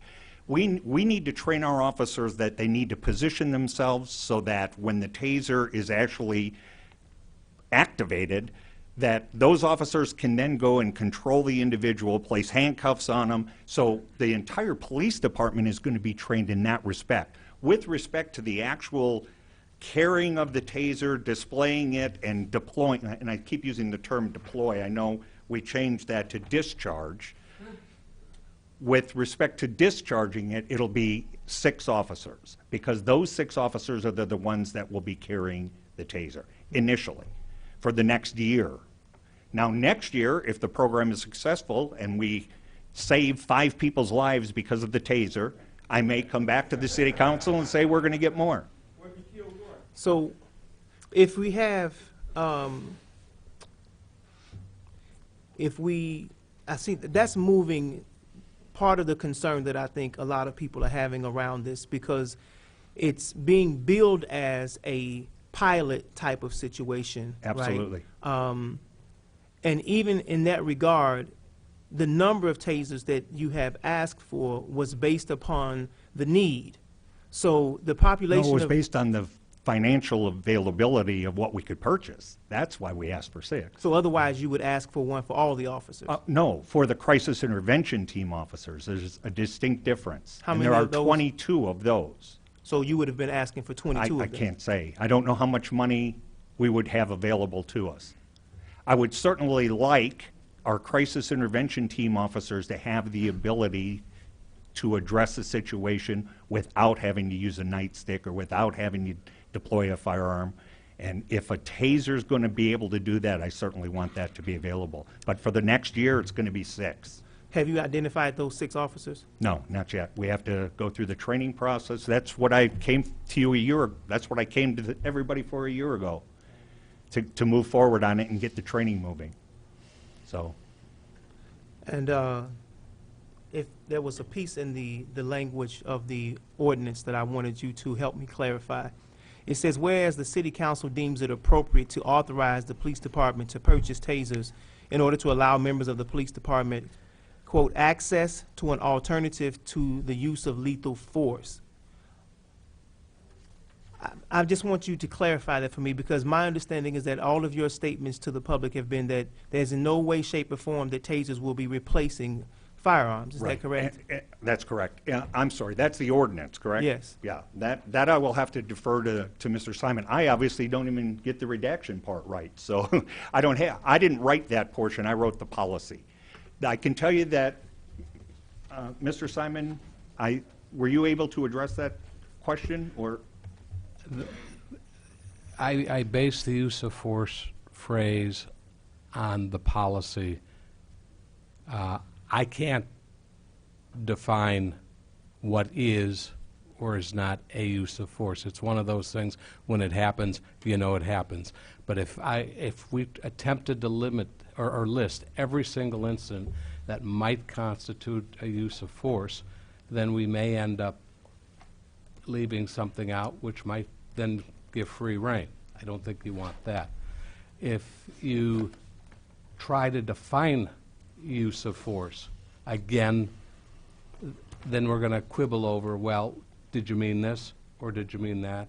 And again, it's one of those terms, you can't define it that easy. But this one says specifically use of lethal force, and it has firearms in quote. So it's not a general, it's very specific, lethal force and firearms. It references, obviously, in the most extreme situation, and unfortunately has happened, with the use of, not here, but in the nation, it has happened.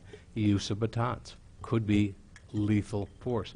The paren firearms is more as an example rather than listing every single device. Unfortunately, there have been incidents in the nation where cars have been used as lethal force.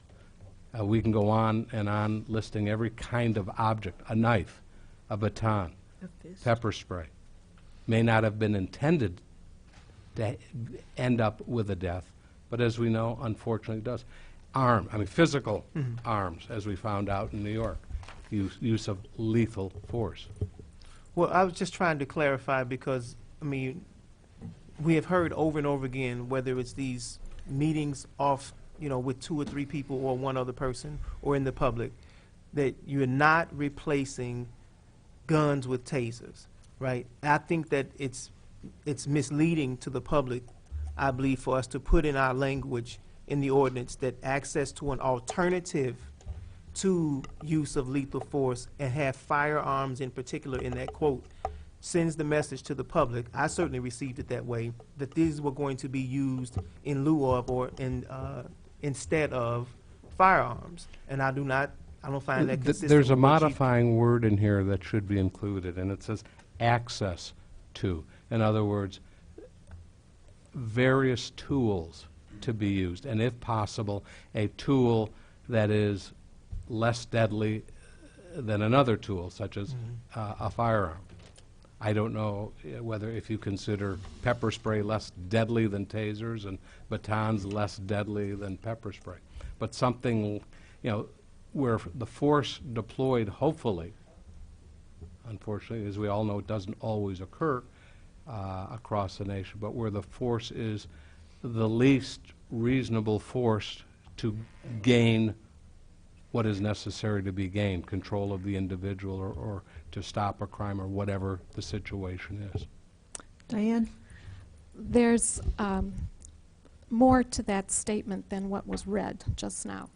The entire statement is, whereas the City Council deems it appropriate to authorize the police department to purchase tasers in order to allow members of the police department access to an alternative to the use of lethal force, parens firearms, in those incidents where lower levels of response to resistance tactics are unsuccessful and or unfeasible.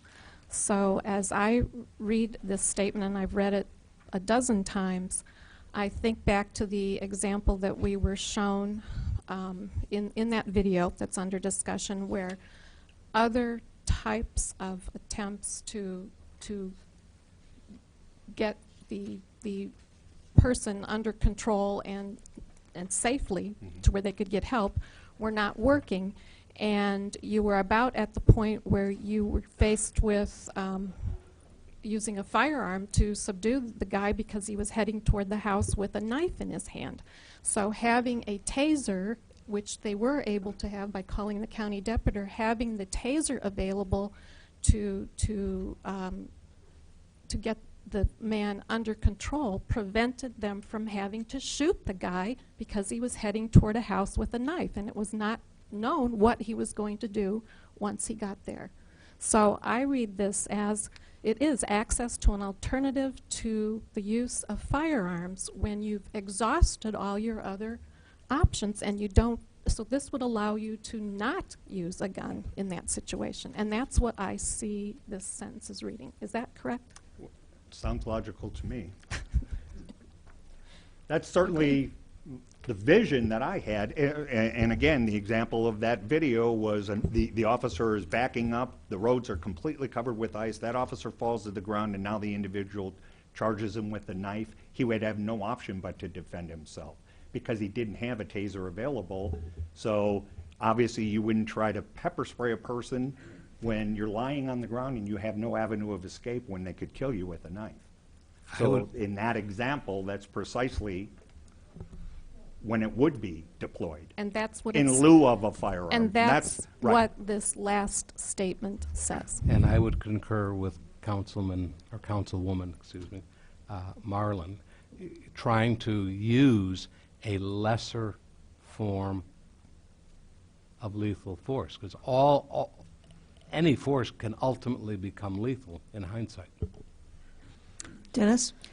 And when I talked with Chief Connolly about that, and I said, well, if the taser was not used and you were going to use a weapon, a pistol, and I asked why don't then the officer shoot him, say, in the foot or the leg to stop his advance, and you responded that that was not an adequate form of deterrent because it would still allow the individual to use his arms or whatever to make a strike at citizens, a police officer who's trying to make an arrest or at least trying to change the condition. Do you want to expound about that? Right, and the conversation involved shooting to kill, where I informed you that the police department or shooting to wound. Yeah, we certainly the purpose to shoot anybody is to stop that behavior, that aggressive behavior, that violent behavior. By shooting somebody in the legs certainly may not prevent that person from continuing the attack. So we train to shoot center mass to stop the person from advancing. And it's very difficult during stressful situations. The police require a great deal of training. They train quarterly on firearms qualifications and tactical firearms, and yet in a very, as you see every day, in a very volatile situation where you're taking cover and trying to protect yourself and other people and worried about the people behind you and worried about the backstops, that is very difficult to be able to address that and focus on that without the possibility of having to use deadly force because of the mere fact that you're aiming for the largest part of the body. Bill Brown? Yeah, while you're here, I had a couple of questions. Some of the people I've talked to over the past 10 months, and we do get out behind these ropes and we talk to people. I think I've had meetings with maybe six or seven neighborhood meetings with 4 different neighborhood groups, and not just about tasers, but it does come up. That's one of the issues we talk about. But some of these people have said, pointed to the example in Great Britain where the default is for the officers to have tasers and not weapons, not firearms. And then their kind of version of their SWAT team are the ones that have the firearms, apparently.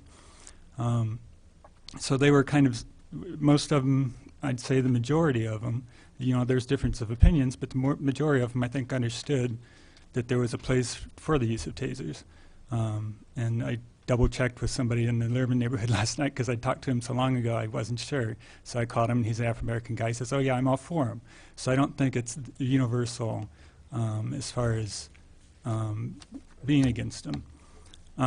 But my question about this kind of default being able to carry a taser and not a weapon, in some situations, especially when there's a lot of drinking, seems like where you really get into problems is when people are kind of out of their minds and they reach for an officer's weapon. And that's where a lot of the conflict and where the it really gets out of control and somebody gets shot, either the officer or the person that reaches for the weapon. So it seems like in some situations where there's drinking in crowds, such as, say, the Sweet Corn Festival, it might make sense to have officers on the street that don't have weapons and only have tasers. I wonder if that's a possibility or a consideration that you've thought of, or maybe you already have people out there that don't have weapons. But and just as a kind of a illustration of that, I'll use a story. When I was just got out of college, I worked night shift at the old Chancellor Hotel for quite a while. It's down on, where what is it, the Hyatt now, or the Hilton? It's Neil and Kirby. But it was I worked night shift and did the night audit, so we got to know the police officers that came in. And one sheriff deputy we hired for security sometimes. And he'd go up to the rooms and stop fights and stuff. And when there's been a lot of drinking, I remember in particular one time when he took off his gun and he handed it to us at the desk. That's probably, I don't know if it's against policy or not. He's retired, so I won't reveal who he is. But it just made so much sense to me. He didn't want to go up there with his weapon because he knew there was a crowd. He knew that even though he was, near retirement age at the time, and these guys were, football fans who were a lot bigger than him, he felt that he could deflate the situation better without his weapon. So I guess back to my original question is it a possibility when we have a lot of officers, say at Sweet Corn Festivals or something like that, for them to go into those situations without a sidearm?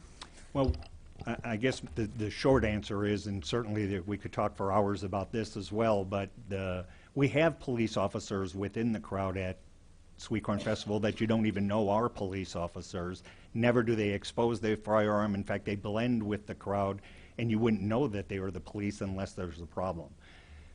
Any active shooter event, go to any church, go to any school, go to any event where a police officer is standing in uniform, everybody in the public will immediately rely on that person to take the appropriate action to stop that active threat. So it would be very difficult. I certainly would never recommend that a police officer in a uniform, because the public requires them, they put their trust in that police officer to address that threat should it become evident. I think it would be a huge mistake to put a police officer in that position, and then when someone relies on them. Now, again, we could talk about England's philosophy to the United States, but it's unfortunately a very violent world, and the people in the community look to the police to protect them. And as a result of that, they have to have the proper tools. Okay, thanks. I hope we can talk about that more, because I think in some situations when we have other officers around, when you have a lot of officers covering an event, maybe there would be some way to identify officers that don't carry sidearms.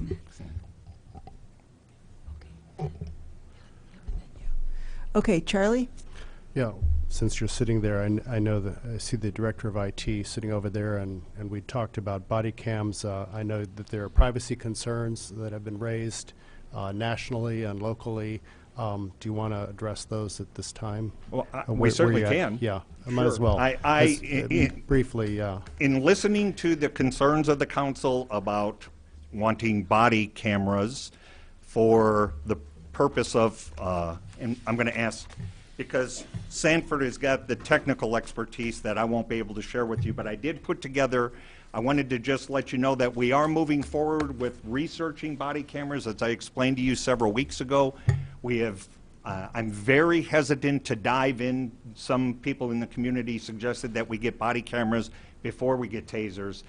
Body cameras are a very difficult thing, very expensive, as I will show you, and I think it's very important that we take our time with respect to making sure that we research this correctly. Dave Miller from the IT unit and I have now attended 3 different events where we reviewed a variety of different body cameras, and the back end piece to that, I'm going to let Sanford address the back end piece because he's far more technically savvy than I am. But while he speaks, I will pass this out just so you can get an idea of what we have looked at so far and where we're at. So while the chief's passing that out, I mentioned about a month ago that it was more about storage, and that was my initial concern. Like the chief said, Dave Miller has done a great job attending some discussions, and he and I have done some research. There's really a lot of issues that go way beyond storage. Storage is actually what we found out is probably the easiest part of this to solve, because there are either local or cloud-based storage. It all costs money, but you can get all the storage that you want. One of the things I talked about when I gave my IT presentation a month ago was that the job of IT partly is to help our departments make good decisions with technology purchases. One thing I can tell you from my past experience, and especially true in this case, is it's not about buying the technology. There are a lot of cameras out there. There are a lot of companies that are happy to sell us it. It's an implementation, and there's a lot of decisions that have to be made in the background about how this technology is used. So, for example, we're concerned about how will the officers actually monitor and edit their footage? How will they classify it? In other words, there's retention rules for different types of incidents. They have to classify the pieces of footage as they go. They have to assign them with tracking numbers. So there's a lot of effort that has to go on to do a good job managing the video. Another key area that we found, which has come up earlier in this discussion, was privacy and the sharing of the video. We've talked briefly about the redacting.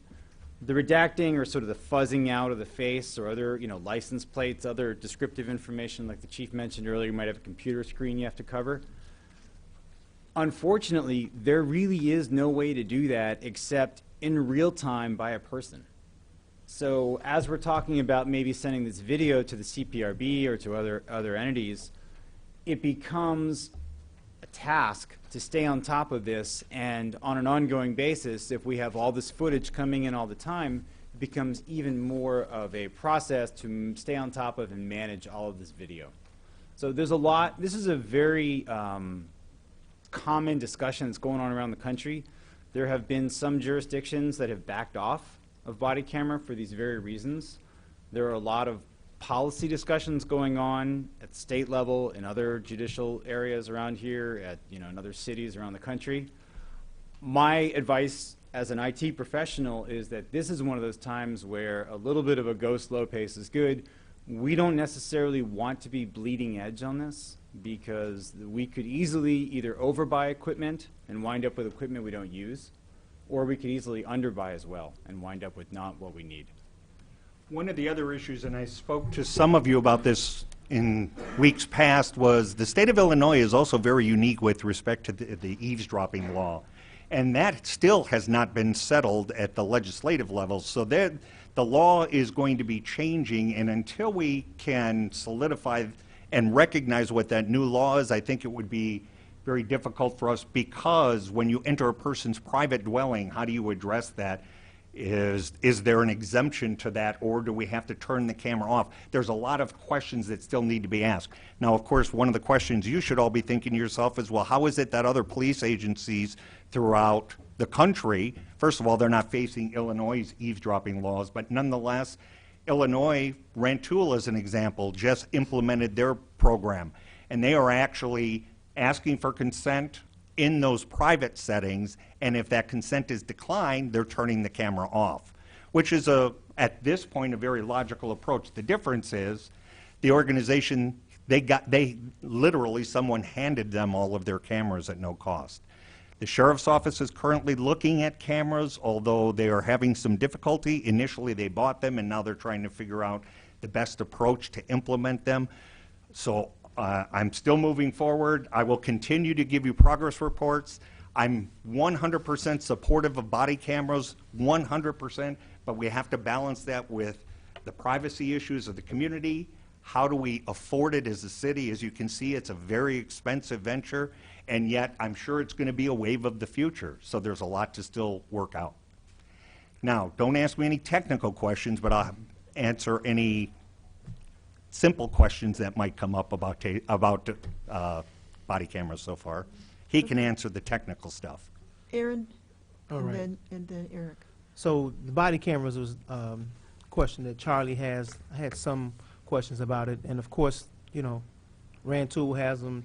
The sheriff's department is looking at them. Right. It's kind of the same argument that we're having about tasers. Everybody else has them. Why shouldn't we have them either? But, you know, is there a grant out there for us to go and find money for the, like Right. we found the money for the tasers or something like Yeah, that? and we're looking at that right now. That's a good question. So my comments, though, I want to specifically stay on the topic of the tasers. And so I just want to share that a list of different reasons why I know that the votes here that, Okay, I guess you can go. oh, I thought we were done with the questions. Oh. Well, I did have a question on this particular point, and then I'll defer back to you, Aaron.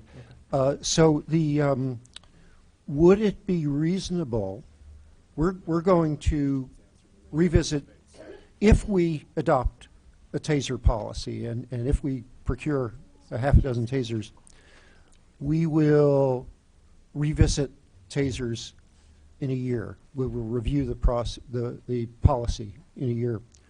Throughout the year, but Yeah. throughout the year.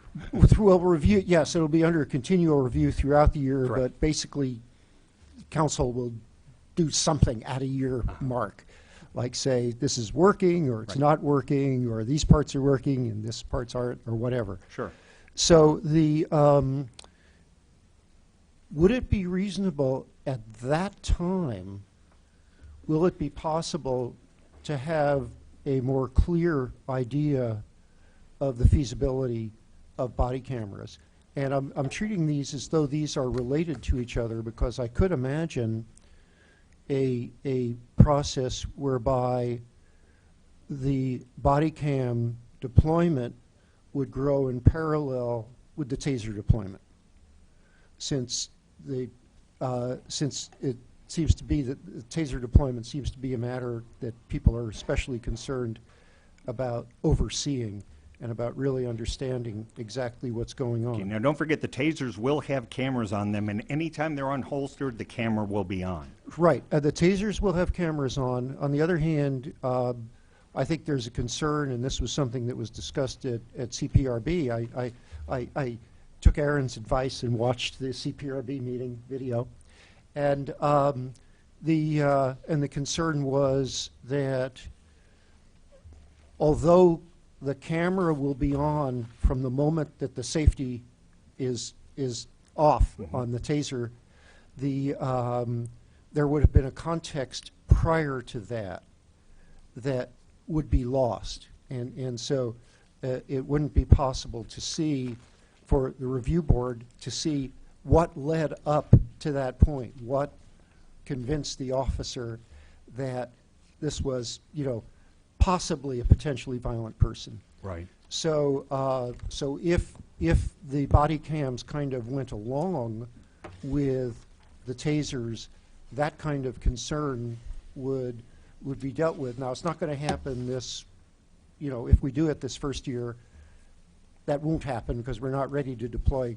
6 body cams or 6 body cams now. Mhm. But could we get to a point in a year where we could have a recommendation as to whether it would be possible to deploy body cams, at least for those officers who are carrying tasers when they're carrying tasers? Certainly, that's good. Absolutely. And just for clarification, as part of the policy, as soon as the taser is removed from the holster, it's going to start recording. So in an effort to try to capture as much as we can with the limited tools that we have, meaning we don't have body cameras yet. So hopefully we will capture a lot of that pre-event, but oftentimes it's very quick and we may not. It will have audio as well, so that will be beneficial. But the answer to your question is yes, absolutely, we'll move forward with trying to get body cameras outfitted for everybody within a year, hopefully before the end of the year. Okay, Dennis has a question. Yeah, so when we saw the video that's been discussed for quite a lot, there was not a body cam at that location. No, Wasn't those that were in-car cameras. That was an in-car camera, and so when a police car arrives at the scene and activity begins, there is a way of recording that activity which would cover the events preceding the deployment or the unholstering of a a taser. Is that correct? That is correct. On those outdoor scenes, and that's where earlier I got somewhat confused with the redaction process that Mr. Hammonds asked about when Mr. Simon said, no, that's not what this protocol says. The in-car cameras are somewhat different. Again, because of the eavesdropping law, there is an actual, in the law itself, allows police officers to videotape for the purpose of traffic stops or in conjunction with that. So the answer is yes, they would capture those events, but again, if the car is positioned properly and if it's facing that area where the event is taking place, then those images will be captured by the in-car camera. And in an event that a taser is going to be considered to be used and you need to have a certain crew available, would that likely include then the arrival of more than one police car? Absolutely. All right, so you would have potentially two in-car cameras covering the event, is that Absolutely. Correct. And up until this time, we don't have tasers in our department, but tasers have been used in Urbana, is that correct? Yes. And the tasers that are used are, the police have determined that there is an instance which might require subduing an individual, but they're hesitant to shoot the person. I guess you'd say shoot them dead, because we don't shoot to wound. So tasers were requested from other departments or other agencies. And two of them that I'm aware of is the U of I Police Department and the Sheriff's Department. Correct. Is there another department in the area that we would use to request a taser help assistance? Well, Illinois State Police, the Rantoul Police, the Thomasboro Police. So almost everybody around us except Muhammad, for yes. ourselves in Champaign. Correct. And possibly Savoy, or whatever. No, Savoy actually Savoy is has them. covered by the Sheriff's. So would you rather have Urbana Police Department with the constraints and the policies that we are considering approving respond to an event in Urbana, or would you rather have the Sheriff's Department or the Rantoul Police arrive at the scene who are not trained or do not, or would they indeed have to know what our procedures are to arrive and assist the police in Urbana? Typically, we train, as I shared a couple weeks ago, excited delirium events are somewhat law enforcement community trained. So we may get 2 officers from Champaign, 2 from the county, 2 from the University of Illinois Police, and then we address it with someone orchestrating the event, directing and controlling the event, but the officers are each assigned a particular position and a particular task. We train that throughout Champaign County. So police officers within a very short period of time will be pretty well versed on what the responsibilities are. Now you got to remember, sometimes it's not possible to have 6 police officers present for the event. It comes up at a grocery store with 1 police officer dealing with someone on a removed subject, and all of a sudden it evolves into something much more volatile. So in an ideal situation, we will have a team of officers that are capable of ensuring that the person doesn't get hurt, or certainly that we exercise that protocol in the most efficient way so that we can avoid people getting hurt. But it's not always, that's an ideal case. I guess my real question was, would a responding officer from Rantoul be subject to apply the taser under the rules of restriction that Urbana is interested in applying? No, each police agency has their own policy. In Champaign County, each police agency has the jurisdictional authority because of a memorandum of understanding that we have. So the Illinois State Police, for instance, may stop someone on East Main Street, engage in an altercation, discharge the taser, and we may not even ever know about it unless they get on the radio and call us. The same holds true with the Champaign County Sheriff's Office. They have jurisdiction anywhere in Champaign County. They may go serve a warrant unbeknownst to the Urbana Police, deploy it, discharge a taser, and we would be completely unaware. They work under their rule, under their policy. Our policy and our oversight For instance, our CPRB oversight wouldn't apply to any other police agency. Well, but then nobody else has a CPRB board. correct. But what I'm saying is the Urbana CPRB board wouldn't be reviewing the Illinois State Police taser I deployment. got you. However, they would be reviewing ours. Okay, thank you. Okay, question from Charlie. Chief, I just want to understand. Okay, so there's a difference between the safety on the taser and the camera starting up. So the camera automatically starts when it's unholstered? No, our policy says when you unholster the taser, you disengage the safety and activate the camera. Okay, so it is a release of the safety It to is. activate the camera? That's correct. Okay, thank you. Mr. Simon? Can I clarify a question that was asked? I think a question was asked regarding the terms in the collective bargaining agreement. I have to resort to the one that's currently in existence because I don't have the new one, which needs to go through the final phase of approval. But Section 8.1 says a grievance is a dispute or difference of opinion involving the meaning, interpretation, or application of the express provisions of this agreement, or a dispute involving any disciplinary action. And then it provides a three-step process for grieving. If you jump down to Section 8.6, it says, it is expressly understood that the procedures set forth in this article, the article on discipline, completely replace and are not in addition to any appeal process of the Civil Service Commission or any other board, commission, or agency of the employer, and further that employees covered by this agreement shall not have any recourse to such proceedings. That would, any agency or board, of course, would also include the CPRB.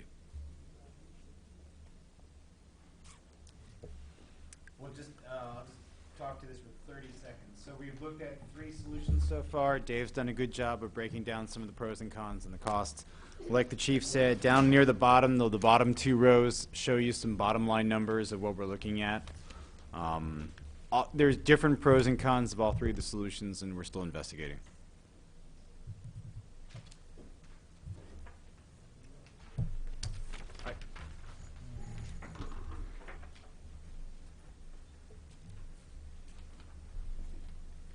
Are there any other questions for Chief Connolly? Okay, I think you wanted to make a statement, Aaron? Yes. So, I know there's a lot of conversation. I can hear it from our colleagues here. I'm not debating or trying to get another vote to go with my no vote. It's pretty clear that the numbers are here for for you all to pass this ordinance. So in my conversations with the other council members over the past couple of days or emails or whatever, it has not been my intention to try to sway you to vote no. What I have been trying to do over the past couple of days, and you have heard it from members in the audience, is to get this council to stop for a moment and to do what it promised, which was to have some town hall meetings, to have a discussion with the public, as many of the citizens have come and said tonight, and so that you can see and feel what you felt from Saba when she came to share her concerns. Certainly I wish there were more young people who had her courage and who had someone who would bring them up so that they can have an opportunity to speak. But I really hope that you all got at least a glimpse of exactly what I've been trying to share with you when I spoke last week, and what the public has been trying to say to you for a long time, that you've done a marvelous job of looking at all of dotting the I's and crossing the T's and searching the country for a restrictive policy.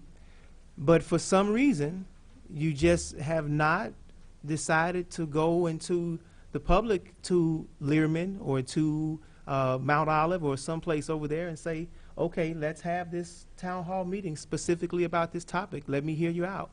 And so I want to say that if someone would second my motion to defer, we have a town hall that we could do this Thursday from 6 to 8 at Mount Olive Baptist Church with the NAACP, Breakfast Club, members of the Ministers Alliance, probably CU Citizens for Peace and Justice, where we could actually sit down and ask and answer some of these questions, hear directly from the population of people who are going to be directly affected by this.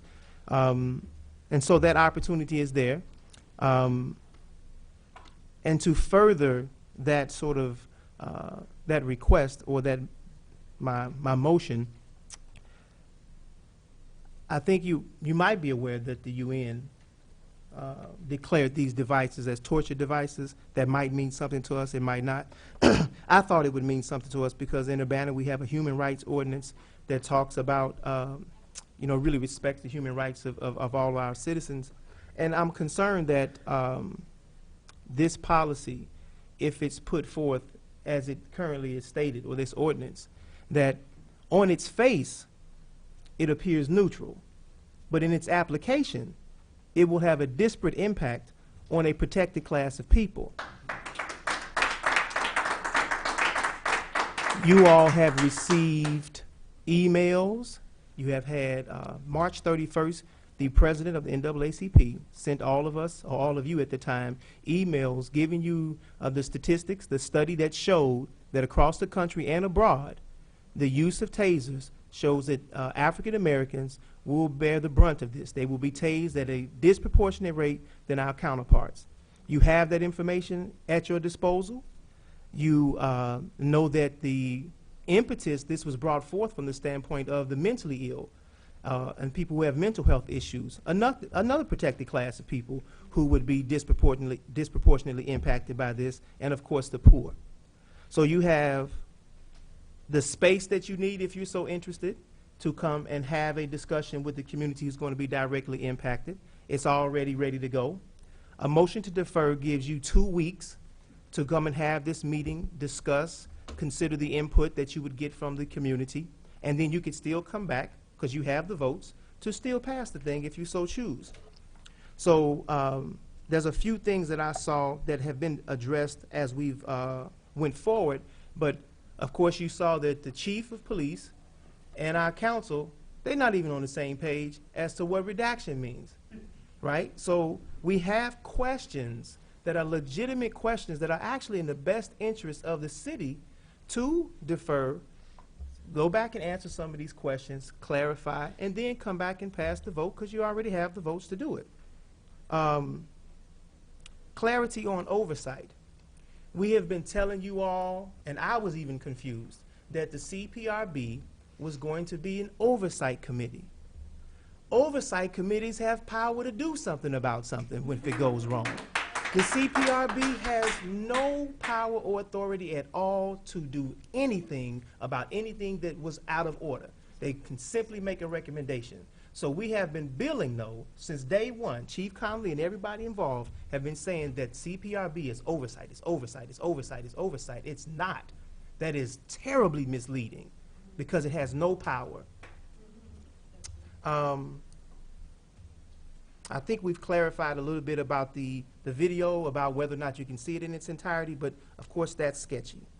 The conversation about the taser itself. I'm sort of proposing, I should say, that we know the make and model, I believe, Chief, of which one you want to purchase. So could we have a video display of what a video from that model would actually look like? What would our CPRB have an opportunity to review, not oversee, but review? What would they have an opportunity to actually review? Could we see something like that? I think that's reasonable. You know, when we dealt with this issue in Champaign and we met at Mount Olive, it was very important to the public to know which officers would be carrying the tasers. As activists in the community, as African American, we have a legitimate concern about who and how these will be applied. And so meeting the officers who would be deemed a part of this crisis intervention team, who would be the 6 officers, I think is a legitimate request.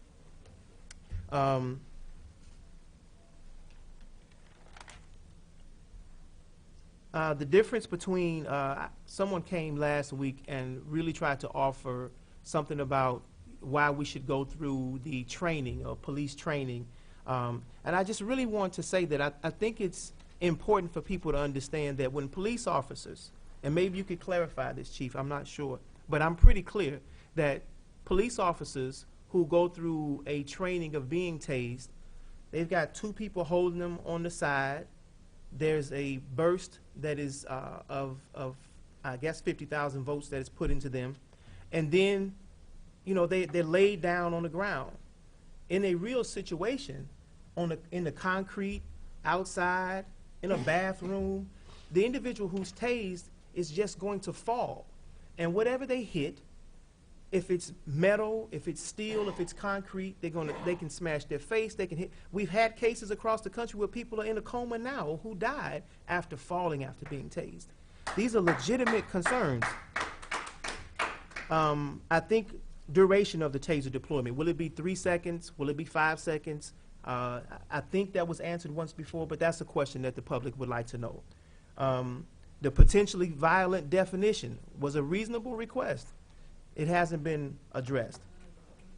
So I think that these are, you know, just a whole conglomerate of different things that could be addressed in the next 2 weeks. So the votes are there for you guys to pass this. I'm asking for a second to my motion to defer this this proposal. Well, I would like to turn it over to, there's no second apparently. I'd like to turn the meeting to Charlie because I'd like to make a statement. Mayor? We've talked about this for a year, and I think we're aware that there is a great misunderstanding between some members of the community and the Urbana Police Department. One of the statements that was made repeatedly was that people didn't mind Urbana having tasers, but their real fear was once Urbana got them, then Champaign would have them. That was said by several people. And I have listened to he was Lieutenant Cobb here, he's Chief Cobb in Champaign. I have great faith in Chief Anthony Cobb. He's very much aware of the difficulties that people do not want to talk to the police. There are crime problems, and everybody's opposed to racism. And what I've heard in this conversation is what I would characterize as prejudice against the police, and I'd call it policeism. There are bad things that happened in Ferguson, Missouri, but that does not mean that that happens in Urbana. Urbana has an Please, excellent... the mayor has the floor. You've had your turn. Urbana has an excellent police department. Our officers, when they're trained at the Police Training Institute, they go through training about being aware of personal prejudice. And I think the community, I agree with Aaron, I don't want to delay this ordinance, but I agree with Aaron that we do need a conversation, and it shouldn't be a conversation that's just lasts for 2 weeks. This needs to go on.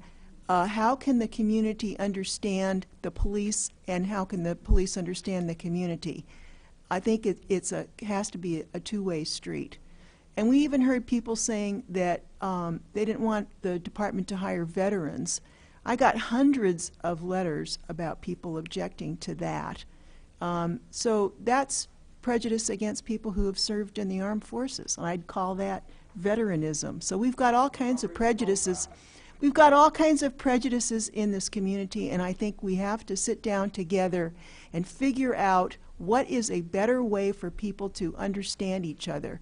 And we have a committee that's looking at whether we have racial profiling in traffic stops, and there may be legitimate reasons why there's different rates of stops, because there are more police officers, because there maybe have been more calls in that neighborhood. So I would like to have an ongoing dialogue about this, but I think we have given many opportunities for people to come to the city council, and when someone says they're afraid to talk to the city council, I don't think there's any reason to be afraid, because we're here to listen to what people have to say. And listening to people does not necessarily mean that you agree with them, but you try to understand their viewpoint. And I think that's where there's some kind of a breakdown of communication. Diane? And I'll return the chair to the mayor. I'm ready to vote on this tonight. I'm also quite willing to come to a meeting anytime I'm invited.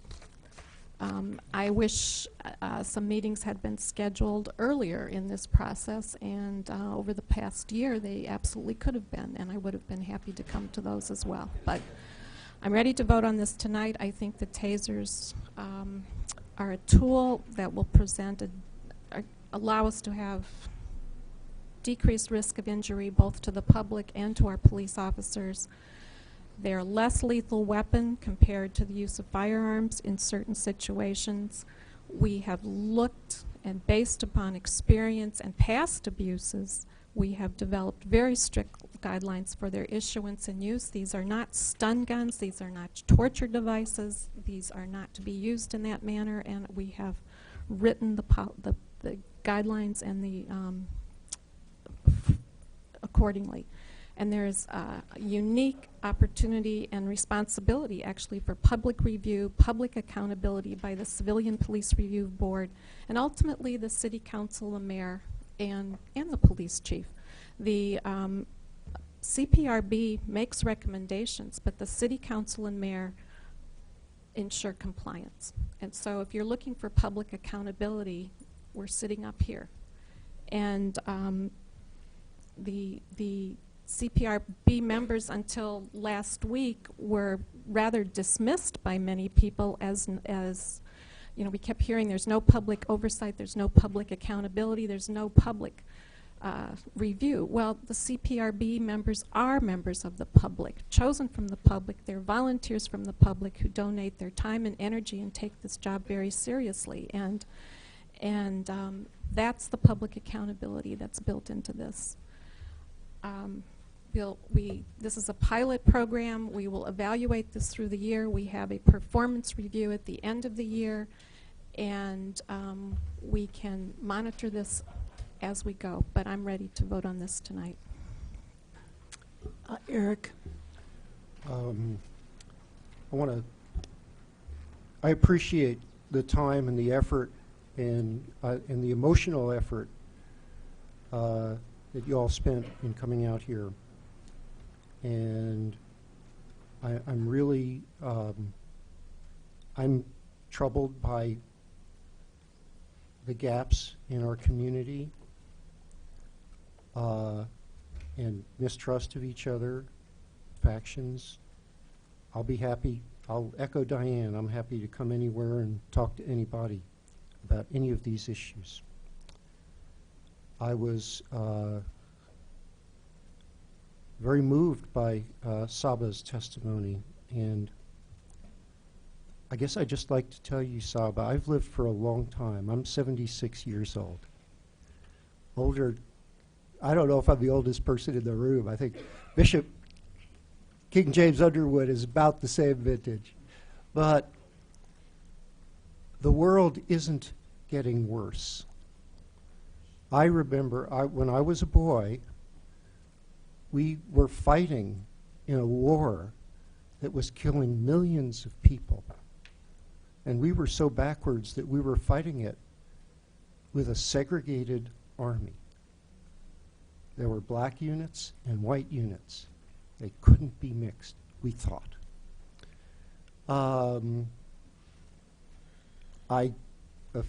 About 2 decades after that, when I was a young adult, the nation passed the Civil Rights Act and the Voting Rights Act.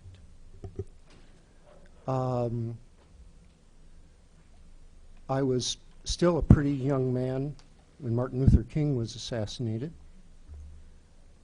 but I read very much about him, and he said something that pertains to what you were saying. The arc of the moral universe is long, but it bends towards justice. And I believe that, and I think you can have faith in that. Now, that doesn't mean that we're not going to have some missteps along the way. And some people are going to believe that my vote tonight, my vote 2 weeks ago or a week ago and my vote tonight are going in the wrong direction. But everything that I have studied about this issue, says that equipping police officers with tasers, providing them with an alternative to more lethal force, such as batons, which are statistically more lethal than tasers, and firearms, which we all know are more lethal, that reduces the level of violence and the damage and the injuries associated with interactions between police and civilians. I was told tonight, we were told tonight, that if we voted for this, shame on us. But believing as I do, judging as I do, based on the evidence that I've been able to read, that providing police officers with this option will reduce injury, will reduce the level of violence, it would be shame on me if I didn't vote for it. And I will. That being said, I do have a question about one aspect of this. It was a question that I had when it was first brought up. We have been discussing this for a very long time, but the bundling of 4 only for a very short time. And it came to us very late. It came, as Scott mentioned, to the Civilian Police Review Board very late. And Naomi is in the audience, and she will tell you that when I saw that, I was agonizing about whether that was a deal breaker for me, whether that would make me vote against the ordinance. And I decided no, that the benefits of providing the taser option would more than outweigh that. Nevertheless, I do believe that that is really going to be an impediment to the communications that we want, to bridging the gap that we want to do between what was referred to as the two worlds. Now, we have legal opinion that if we review the taser incidents individually, that we will perhaps incur some legal liability because of possibly identifying the participants or especially the officer involved.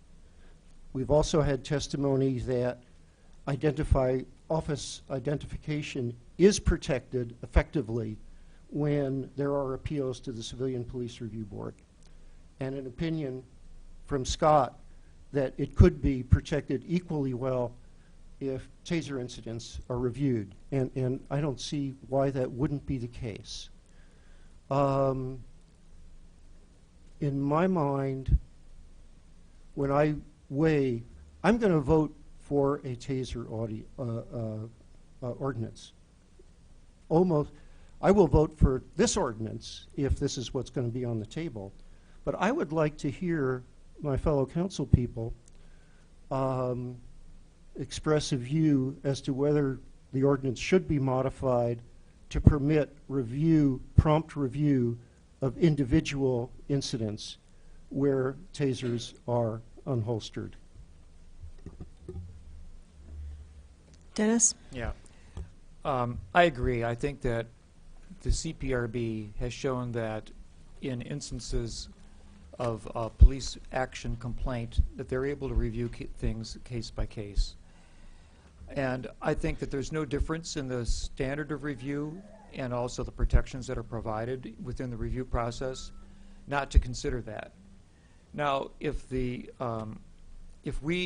so I would suggest that we indeed allow, especially at the beginning of this, where the trust of the people needs to be heard, needs to be proven, and that there needs to be real transparency in the process that we're working on. So I would recommend, and maybe I'll just make the motion, that I'll move that we change that aspect of the ordinance which requires bundling of 4, and we'll handle in the first year, we'll handle review case by case so that there is complete transparency and that there is an immediacy of response. If the city council members can't for somehow abide by that, then I would say let's consider 2. But 3 and 4 is too long to wait, and I think that the community deserves a faster response. So my motion is that we allow review to come to the CPRV instance by instance as these take place during the first year. There's a motion and a second. Diane? Just a clarification, and case by case would necessarily mean that would all be in a closed session, like it was a complaint? No, because it would be, there is not a complaint in front of the, what we're doing is reviewing policy, we're not reviewing particular police officer action. What we're doing is we're trying to review whether this policy is being applied appropriately and whether the policy itself is achieving the goals that the City Council imagined. But if you're looking at an individual incident, you're looking at an individual officer. But we don't know who the name of the officer is. This is Officer X. There is an alternative, which would be try it for 1 year and see if it needs to be revised, but I think maybe Mr. Simon might want to comment on what the rationale is for grouping. Well, we've heard the rationale. Okay, well, I mean, there's a concern there, so there's two sides to this. So, Councilmember Roberts has indicated, on numerous occasions I have provided the rationale. But let me state regarding whether it's a single report or 2 reports or 3 reports or 22 reports, that's a policy decision. There is no law that says you have to do more than 1 report, or you can only do 1 report. That's a policy decision that you all are vested with the responsibility of making. You all have been advised as to why I've recommended. Originally it was 5, now it's down to 4. It could be any number that you all want, including 1. And then you balance. I take this policy or I take this approach from a very conservative standpoint, from a liability standpoint, and from a grievance process standpoint, and also out of concern that the council has expressed in the past regarding the costs of outside legal services dealing with these and many, many other issues. If the council wants to have a single report review, there's nothing illegal with that. There's risk, and you all have been advised of the risk. And and that's my job. I don't advocate one position or another. I provide legal advice. All I hope is whatever decision you make, and I believe it will be because you have been informed, that it is an informed decision with the upsides to the decision, whatever that is, 4, 1, 3, and the downsides, as long as you feel comfortable with the advice. The only major concern that I have, and you all know, and we've had a good member of the CPRB before you tonight, and I believe last week, if I'm not mistaken. Somebody, I thought from the CPRB was here last week. In fact, expressly said he was not speaking as a CPRB member, but as an individual. If the reviews are limited to policy review in the context of an individual use and not with recommendations concerning a particular officer's conduct, you can tend to reduce liability. With that said, depending on the nature of the incident, whether it's a valid incident or a very grievous incident, there is always the potential of drifting into, well, I think we need to do something about this officer, even if he or she has been involved in 2 or 3 incidents. It's going to probably drift into, let's make a recommendation on principle. At that point, you have crossed the line of the collective bargaining agreement, the 2 provisions that I quoted earlier this evening. Knowing that, if you're comfortable with whatever your decision, then vote your policy and vote your heart. Dennis? Will? Let me just respond to that. Okay. All right, so first of all, since we know now that it's merely our policy that we're setting that sets the number of instances which we can adopt for the review of the CPRB, that's positive because then we could go forward with that if we wish. And the second thing is, we also have to we have to believe, and we have to believe in the integrity of the members of the CPRB and the duty to which they serve the community. And so when they are deliberating, whatever they deliberate, when it comes time to make their final recommendation to the Human Relations Committee, which I guess is where it goes to, as long as they realize what the parameters of that recommendation have to be to remain appropriate and to honor the police officer Bill of Rights or whatever it is, the contract that we have in the city with our officers, as long as we're looking at policy and making, because basically it's a recommendation of policy that they're responding to, as long as they stay on track, I think we should believe in the commission enough to think that they probably can do their job. Charlie? Yeah, I was trying to find, I thought you had written something about it, but I don't have it. And that was your concern about creating a liability trail. Yes. And You want me to explain that? Would you explain that again one more time? Because I think will. that's the real crux of this. Let me and in clarify. the context of that, why 4? I know you've gone from 5 to 4, and why 4 and not 3, for example? All right, let me back up and let me clarify 2 points that Councilmember Roberts indicated.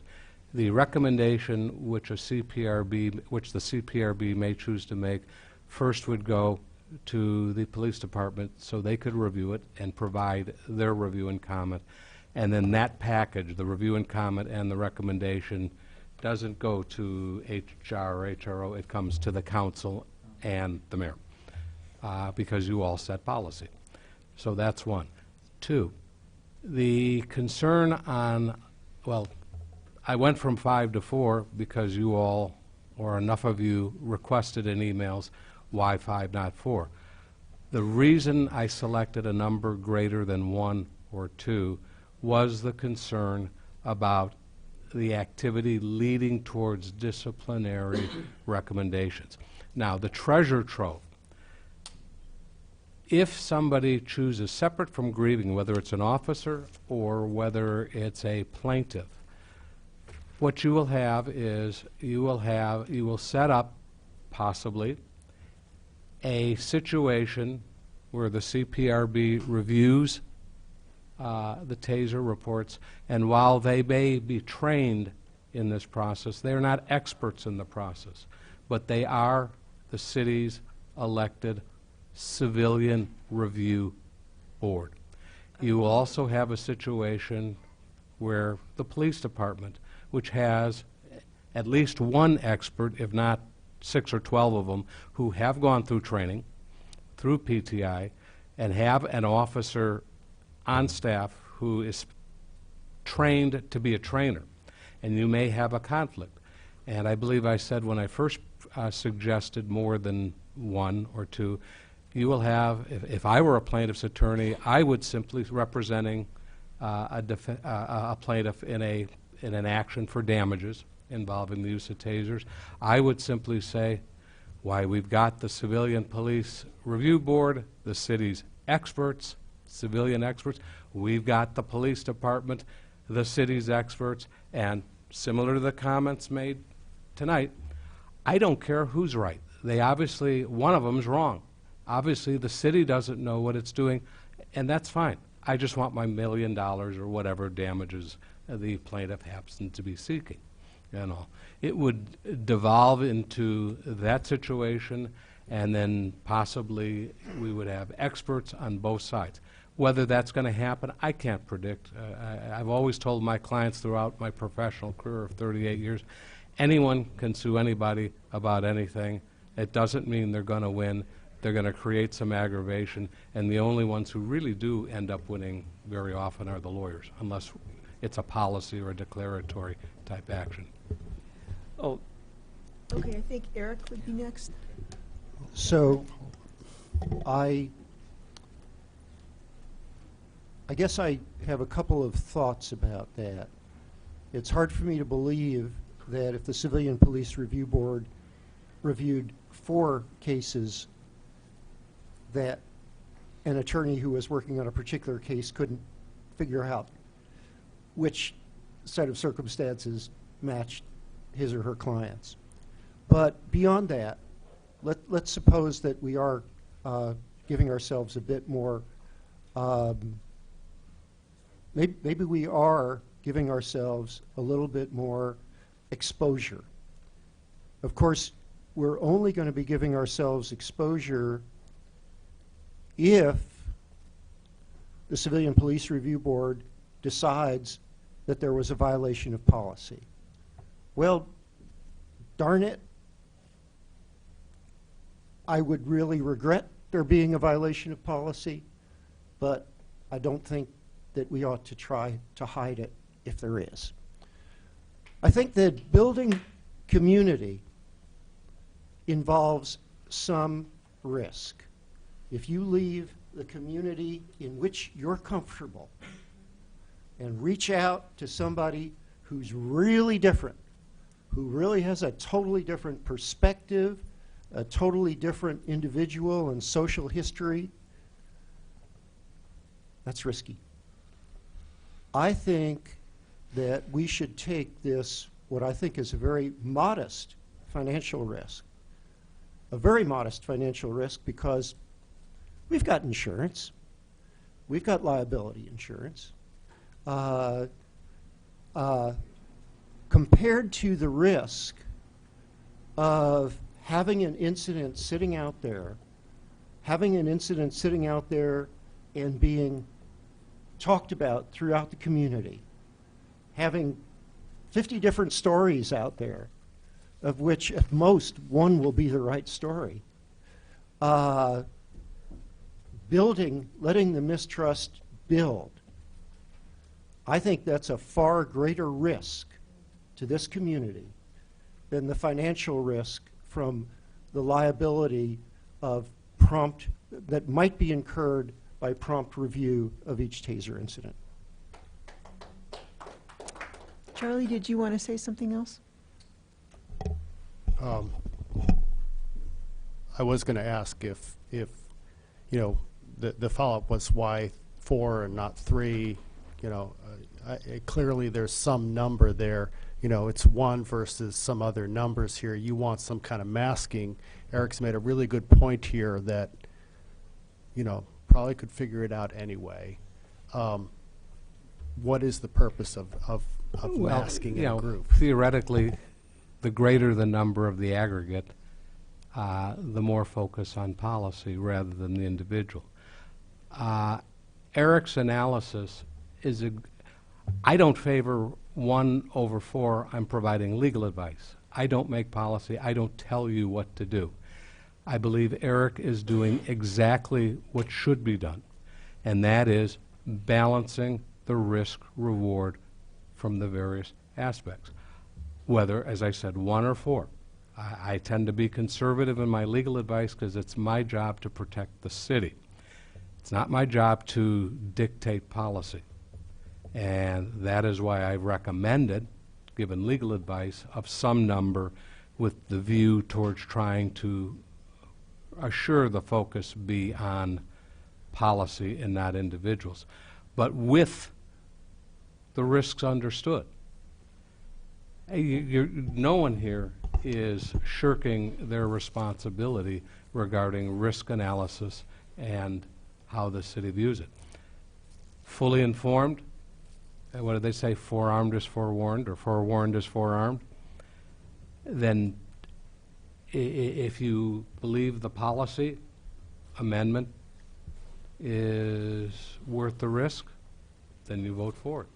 Okay, If so- you feel it's not, then it's something else. No, so let me just throw in one more wrinkle to this, that as we think about this, trying to think of all the possibilities. We're going to have 5, maybe 6 officers carrying tasers in this period. So it's very likely that, you know, one officer just lofts, you know, we've got very small numbers to work with.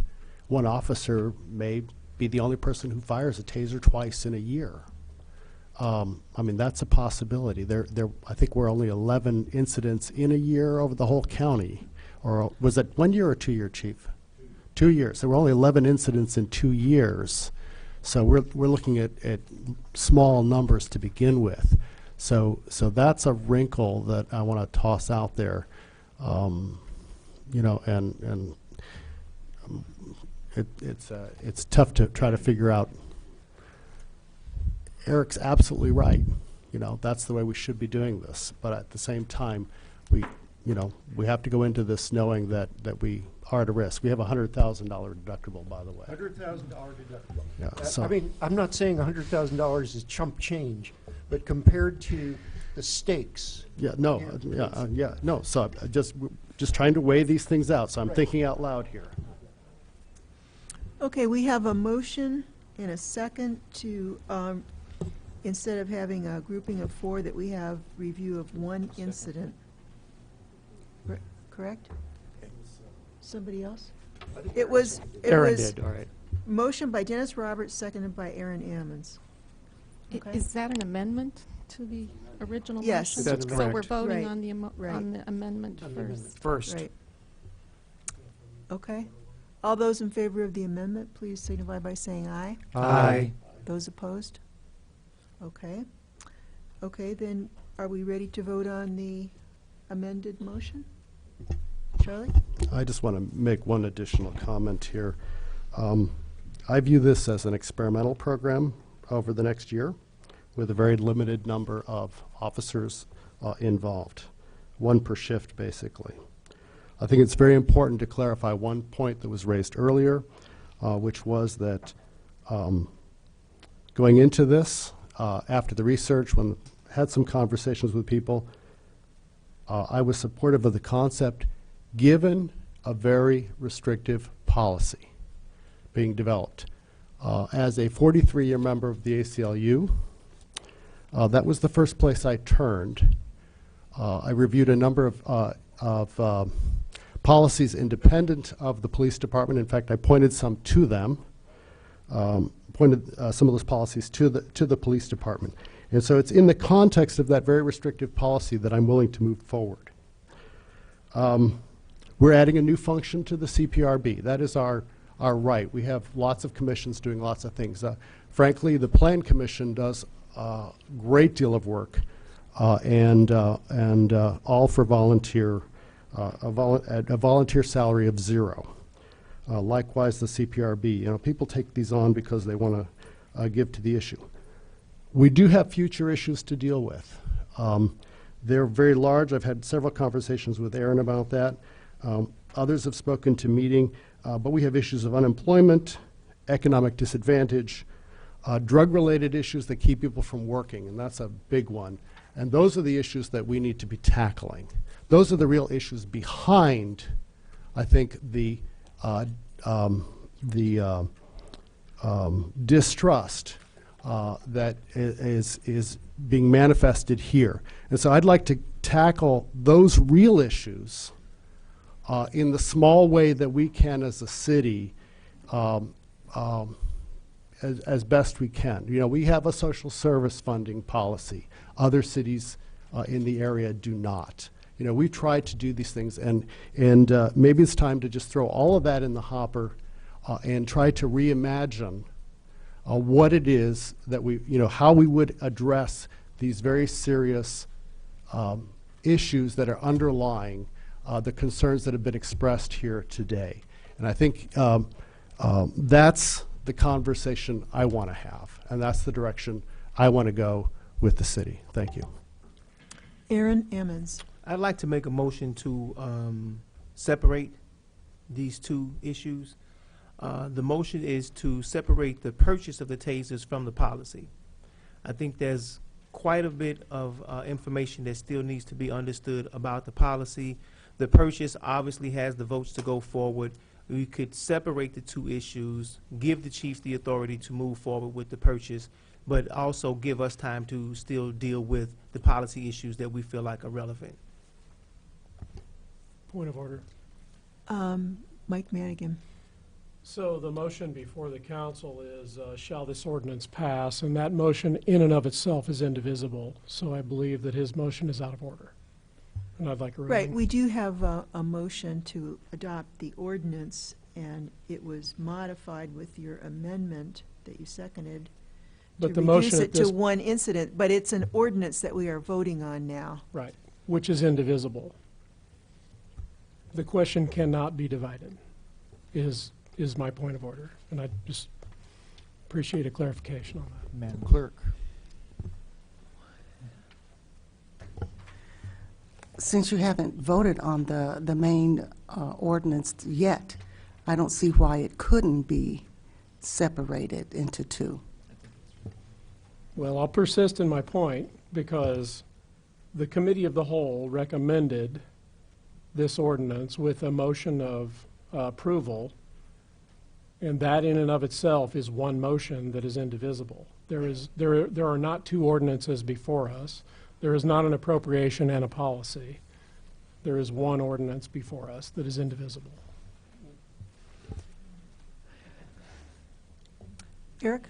I'm not the parliamentarian, but it seems to me, and I'm not going to second Aaron's motion, but I think he has a right to make it because I do believe that it technically is an amendment. Well, is there a second to his motion? Okay, it doesn't have a second, so we're back to the original motion. Aaron, did you want to say something? Yes, so I have tried everything that I could to give us the opportunity to address some of the concerns that have been put before you. Listening to legal really go on and on and on about the possibilities of litigation as it relates to the CPRB, but not having that lengthy discussion about the possibilities of litigation if you kill somebody with a taser. So if we were really concerned about risk, then we wouldn't do this at all, because the risk comes from the possibility of killing someone or hurting someone with a taser and or being sued because by some other litigant or something like that. But all of that goes away if the majority of us vote no on this ordinance. So risk is all over the place. So we might appreciate the amendment that was made. So, and based upon the information that I gave about the statistics of African Americans being tased more, killed more, of the 160 names that was read by the NAACP, the issue that we have before us about racial profiling, and my request to just simply defer this, which I didn't get a second to that motion. I have to move into this realm, and I just want the young lady Saba to know that I hear you if nobody else does. The Champaign County Democratic Central Committee believes that in order to fulfill our democracy's greatest promise, our government must work for the social and economic equity of all people. As the elected leaders of the Champaign County Democratic Party, we endorse the following platform and will urge our representatives in government to work to advance these goals. We support these concepts for reducing poverty by prioritizing the needs of people over the profits of corporations. I would consider Taser International a corporation seeking profit. Programs that foster small businesses, minority-owned businesses, and actively promote participation by minority contractors in public construction projects. So hopefully we can actually work on some of that. It says under criminal justice and public safety that we support diversion programs that provide appropriate medical and mental health services as an alternative to prison for mentally ill and those suffering from addiction. And this is the one that really gets me. Under criminal justice and public safety, we, the Democratic Party, support the City of Urbana and the City of Champaign in their bans on the use of tasers by their police departments, and we urge the county and all law enforcement agencies in the county to ban their use. And we support the eliminating of all forms of racial profiling. The Democratic Party principle says that Democratic elected officials are expected to honor the principle of majority rule within the Democratic caucus. And the unity of action within the Democratic caucus is encouraged to achieve the goals of the Democratic platform. I, as a Democrat, will be voting no on tasers.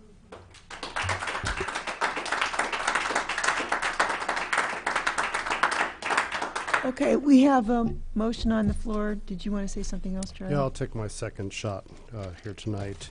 I'd prefer to, in addressing it, I'd prefer to be in a situation where we have all of the modern tools that are available, so that we have a situation. And I'd prefer to face a suit for using a taser than having killed someone when an alternative was available. Okay, we have a motion to approve the amended ordinance. Would the clerk please call the roll? Mr. Ammons? No. Mr. Brown? Yes. Mr. Jacobson? Yes. Mr. Madigan? Yes. Ms. Marlin? Yes. Mr. Roberts? Yes. Mr. Smythe? Yes. That motion carries. Reports of special committees, I don't think we have any. Reports of officers, are there any reports of officers? We get down to new business. The second appointment would be to the Public Arts Commission. I'm recommending Jason Patterson. So moved. Second. Okay, motion by Smythe, seconded by Marlin, I believe. Is that correct? Any discussion? All those in favor, please signify by saying aye. Aye. Those opposed, that motion carries. Then finally, resolution number 2015-02-004R, a resolution approving and authorizing the execution of a promotional and marketing agreement for the annual Urbana Sweet Corn Festival. And we have Brandon Boyes here to discuss that. At the last committee of the whole meeting, council directed staff to prepare an agreement to award or to fund UBA for the annual 2015 Sweet Corn Festival in the amount of $10,000 plus $5,000 more as funded by a formula. Staff in consultation with UBA and Executive Director Cynthia Chandler is here as well if you have questions for her, came up with a formula that is specified most clearly, I'd say, on page 3 of the memo in the form of a table. Staff's recommending approval. So moved. Okay, motion by Mike Madigan, seconded by Charlie Smythe. Any other discussion? Would the clerk please call the roll? Mr. Ammons? Yes. Mr. Brown? Yes. Mr. Jacobson? Yes. Mr. Madigan? Yes. Ms. Marlin? Yes. Mr. Roberts? Yes. Mr. Smythe? That motion carries. And there being no further business, this meeting is adjourned. Thank you all.